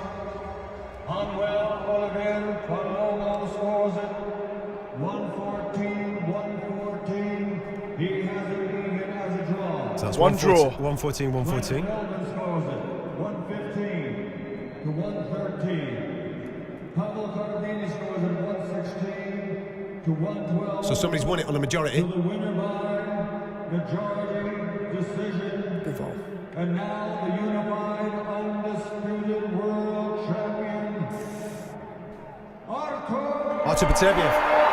Artur Beterbiev has taken the fight. So there you go, gentlemen. Artur Beterbiev has had his hand raised. 114-114, which was the same as my card, and then you've got a 115-113 and a 116-113. Those ascending judges were in favour of Artur Beterbiev, and he's the undisputed champion via a majority decision. Look, I think it's always different when you watch it in 2 or 3D and when you're live, and there was the feeling for a lot of that fight that Artur Beterbiev was hunting Bivol. We know how clean Bivol is, we know he's a brilliant boxer, but here there was the feeling that Beterbiev was taking him apart, and he was close to hurting him an awful lot of the time. I'm going to give you something, guys. It was genius in what Beterbiev was doing. He was putting his foot on the gas in the last 45, last minute of the round, and that was winning it. Sometimes even the last 30 seconds of the round. For all the young fighters that are listening, all the young fighters that are watching this right now, take note from that. You know, that can be the difference between winning and losing a round when rounds are close. And for me, Artur Beterbiev just done enough to nick those rounds in a classic. Exactly what we was expecting. But I do think we need to see a second fight. I would love to see those 2 men fight again. It was an amazing event to be at. It was extraordinary to be here. It was amazing to be around them all week. They are 2 extraordinary human beings. What Beterbiev can do a year away from 40 years old is extraordinary. It absolutely is, and I'll tell you something else, guys, as well. The atmosphere in here tonight, for anybody that was wondering, was insane. Everyone loved it. They were on their feet, the noise. No one really knew how the fight was going, what way it was swinging. A real seesaw. What a fight, exactly what we expected. And for me now, Artur Beterbiev, pound for pound, number 1. I agree, back to you. It's a big shout. Pound for pound, number 1. We've got the Inues, we've got the Crawfords, Alexander we've got the Usyk of this world. But listen, he's in that conversation. Oh, it's a he's wonderful, an undisputed champion. Look, it's a wonderful win for Artur Beterbiev, however you've scored it. I had it a draw, you had it a draw, Johnny had it a couple up to Bivol. I thought Bivol probably deserved it over the course of it. I'm not with the guys. I thought a lot of that aggression was caught by gloves, scoring shots, but it is subjective. It was a seesaw. Beterbiev was fantastic late on, coming on so strong, stealing those rounds maybe in the last minute with the judges. Big 116-113, wasn't it, one of them? Yeah. For me, that's too wide. I thought it was closer. I think Bivol's unlucky, but I think Artur Beterbiev, fantastic. It's a brilliant win for him. 21 on the spin, the undisputed champion. The first time he has to go the distance. He's proved so much in there tonight against a top class fighter. But it was so close. I think they've got to do it again. And it was that good. It was a great watch. So why not? Turkey Al Sheikh should make it happen again. We saw Dmitry Bivol celebrating at the end. They thought they'd won it. They're disappointed. Beterbiev gets it. As Spencer said out there, it was nip and tuck. You didn't know which way it was going to go. The atmosphere looked fantastic. It's a brilliant night of boxing. It was just absolutely fantastic, and I agree with everything that you've just said.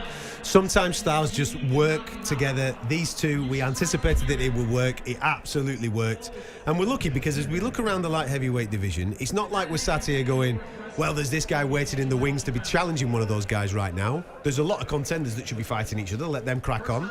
Absolutely go again, because that fight warrants a rematch, in my opinion. It was fantastic and incredibly close, and I've no doubt the debates are going to rage all week as to whether people believe that that was the right result or whether they believe something else should have happened.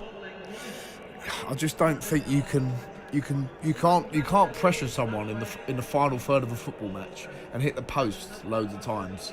That doesn't count as scoring a goal. I love that analogy. I'm nicking that. Yeah, that's a belter. It doesn't count. It's true though. It doesn't count as scoring. I know, and Gareth and Spencer might be there, and they might feel the atmosphere of the ring and all that, but you have to look at it and score in the most objective way you can. And if you're landing shots on the gloves and arms, you're not landing on the head, are you? I'm just looking at the viewers' verdict on Sky Sports. They had Bivol a winner. Yeah, a lot of the feed was wow. Very surprised by the decision. Andy Clarke, that's a surprise to me on the scorecards. So yeah, there's clearly the judges like Beterbiev's lively and aggressive style. For me, I'm with Johnny. I'm with the cleaner punches. I thought Bivol's defence was fantastic tonight. I thought it was mightily close. I think a draw would have been absolutely fine. But I think Bivol, yeah, he's just should be a little bit disappointed with that. But take nothing away from Artur Beterbiev, who at 39, nearly 40, has cemented his place as the greatest light heavyweight on the planet in those eyes of the judges, and he's got all the belts, and they're now his property. It's his night, and Dmitry Bivol's got to be staying to Turkey or to Chris Mannix out there as we see him. Come on, I want a rematch, and he deserves it. And on the Beterbiev thing, like you said, it is his night, and although we maybe disagree with some of the scoring of certain rounds there, he was asked questions along the way, and he did keep answering those questions. He kept trying to change the momentum of the fight. He kept trying to do certain things within it. It takes two to tango. Both guys absolutely dished out a fantastic dance.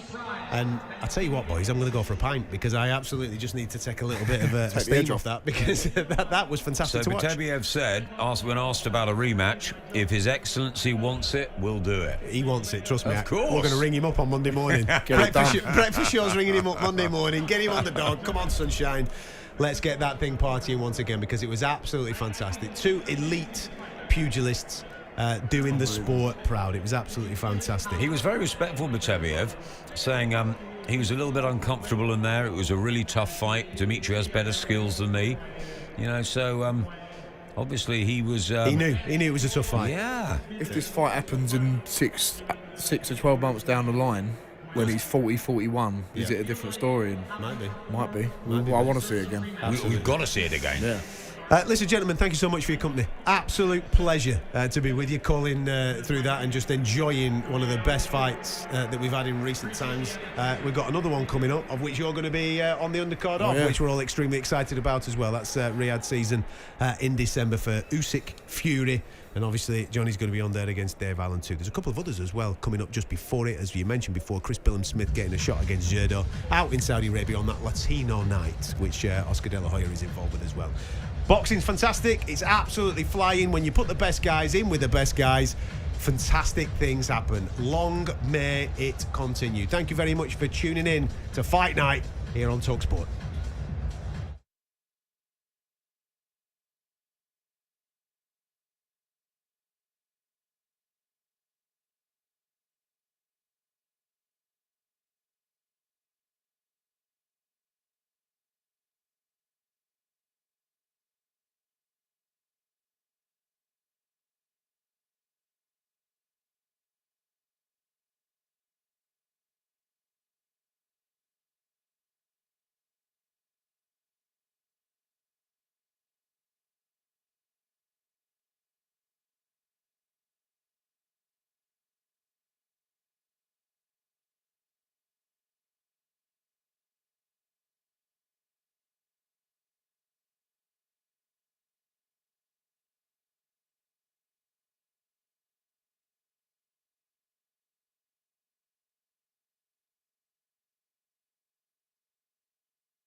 Talk Sport. With your midnight headlines, I'm Steve Forbes. Lee Carsley's exclusively told talkSPORT he hasn't formally applied for the England job. I'm an employee of the FA, and I was asked to take the senior team, which is a privilege. It was the proudest moment of my career so far, really. The interim boss also clarified his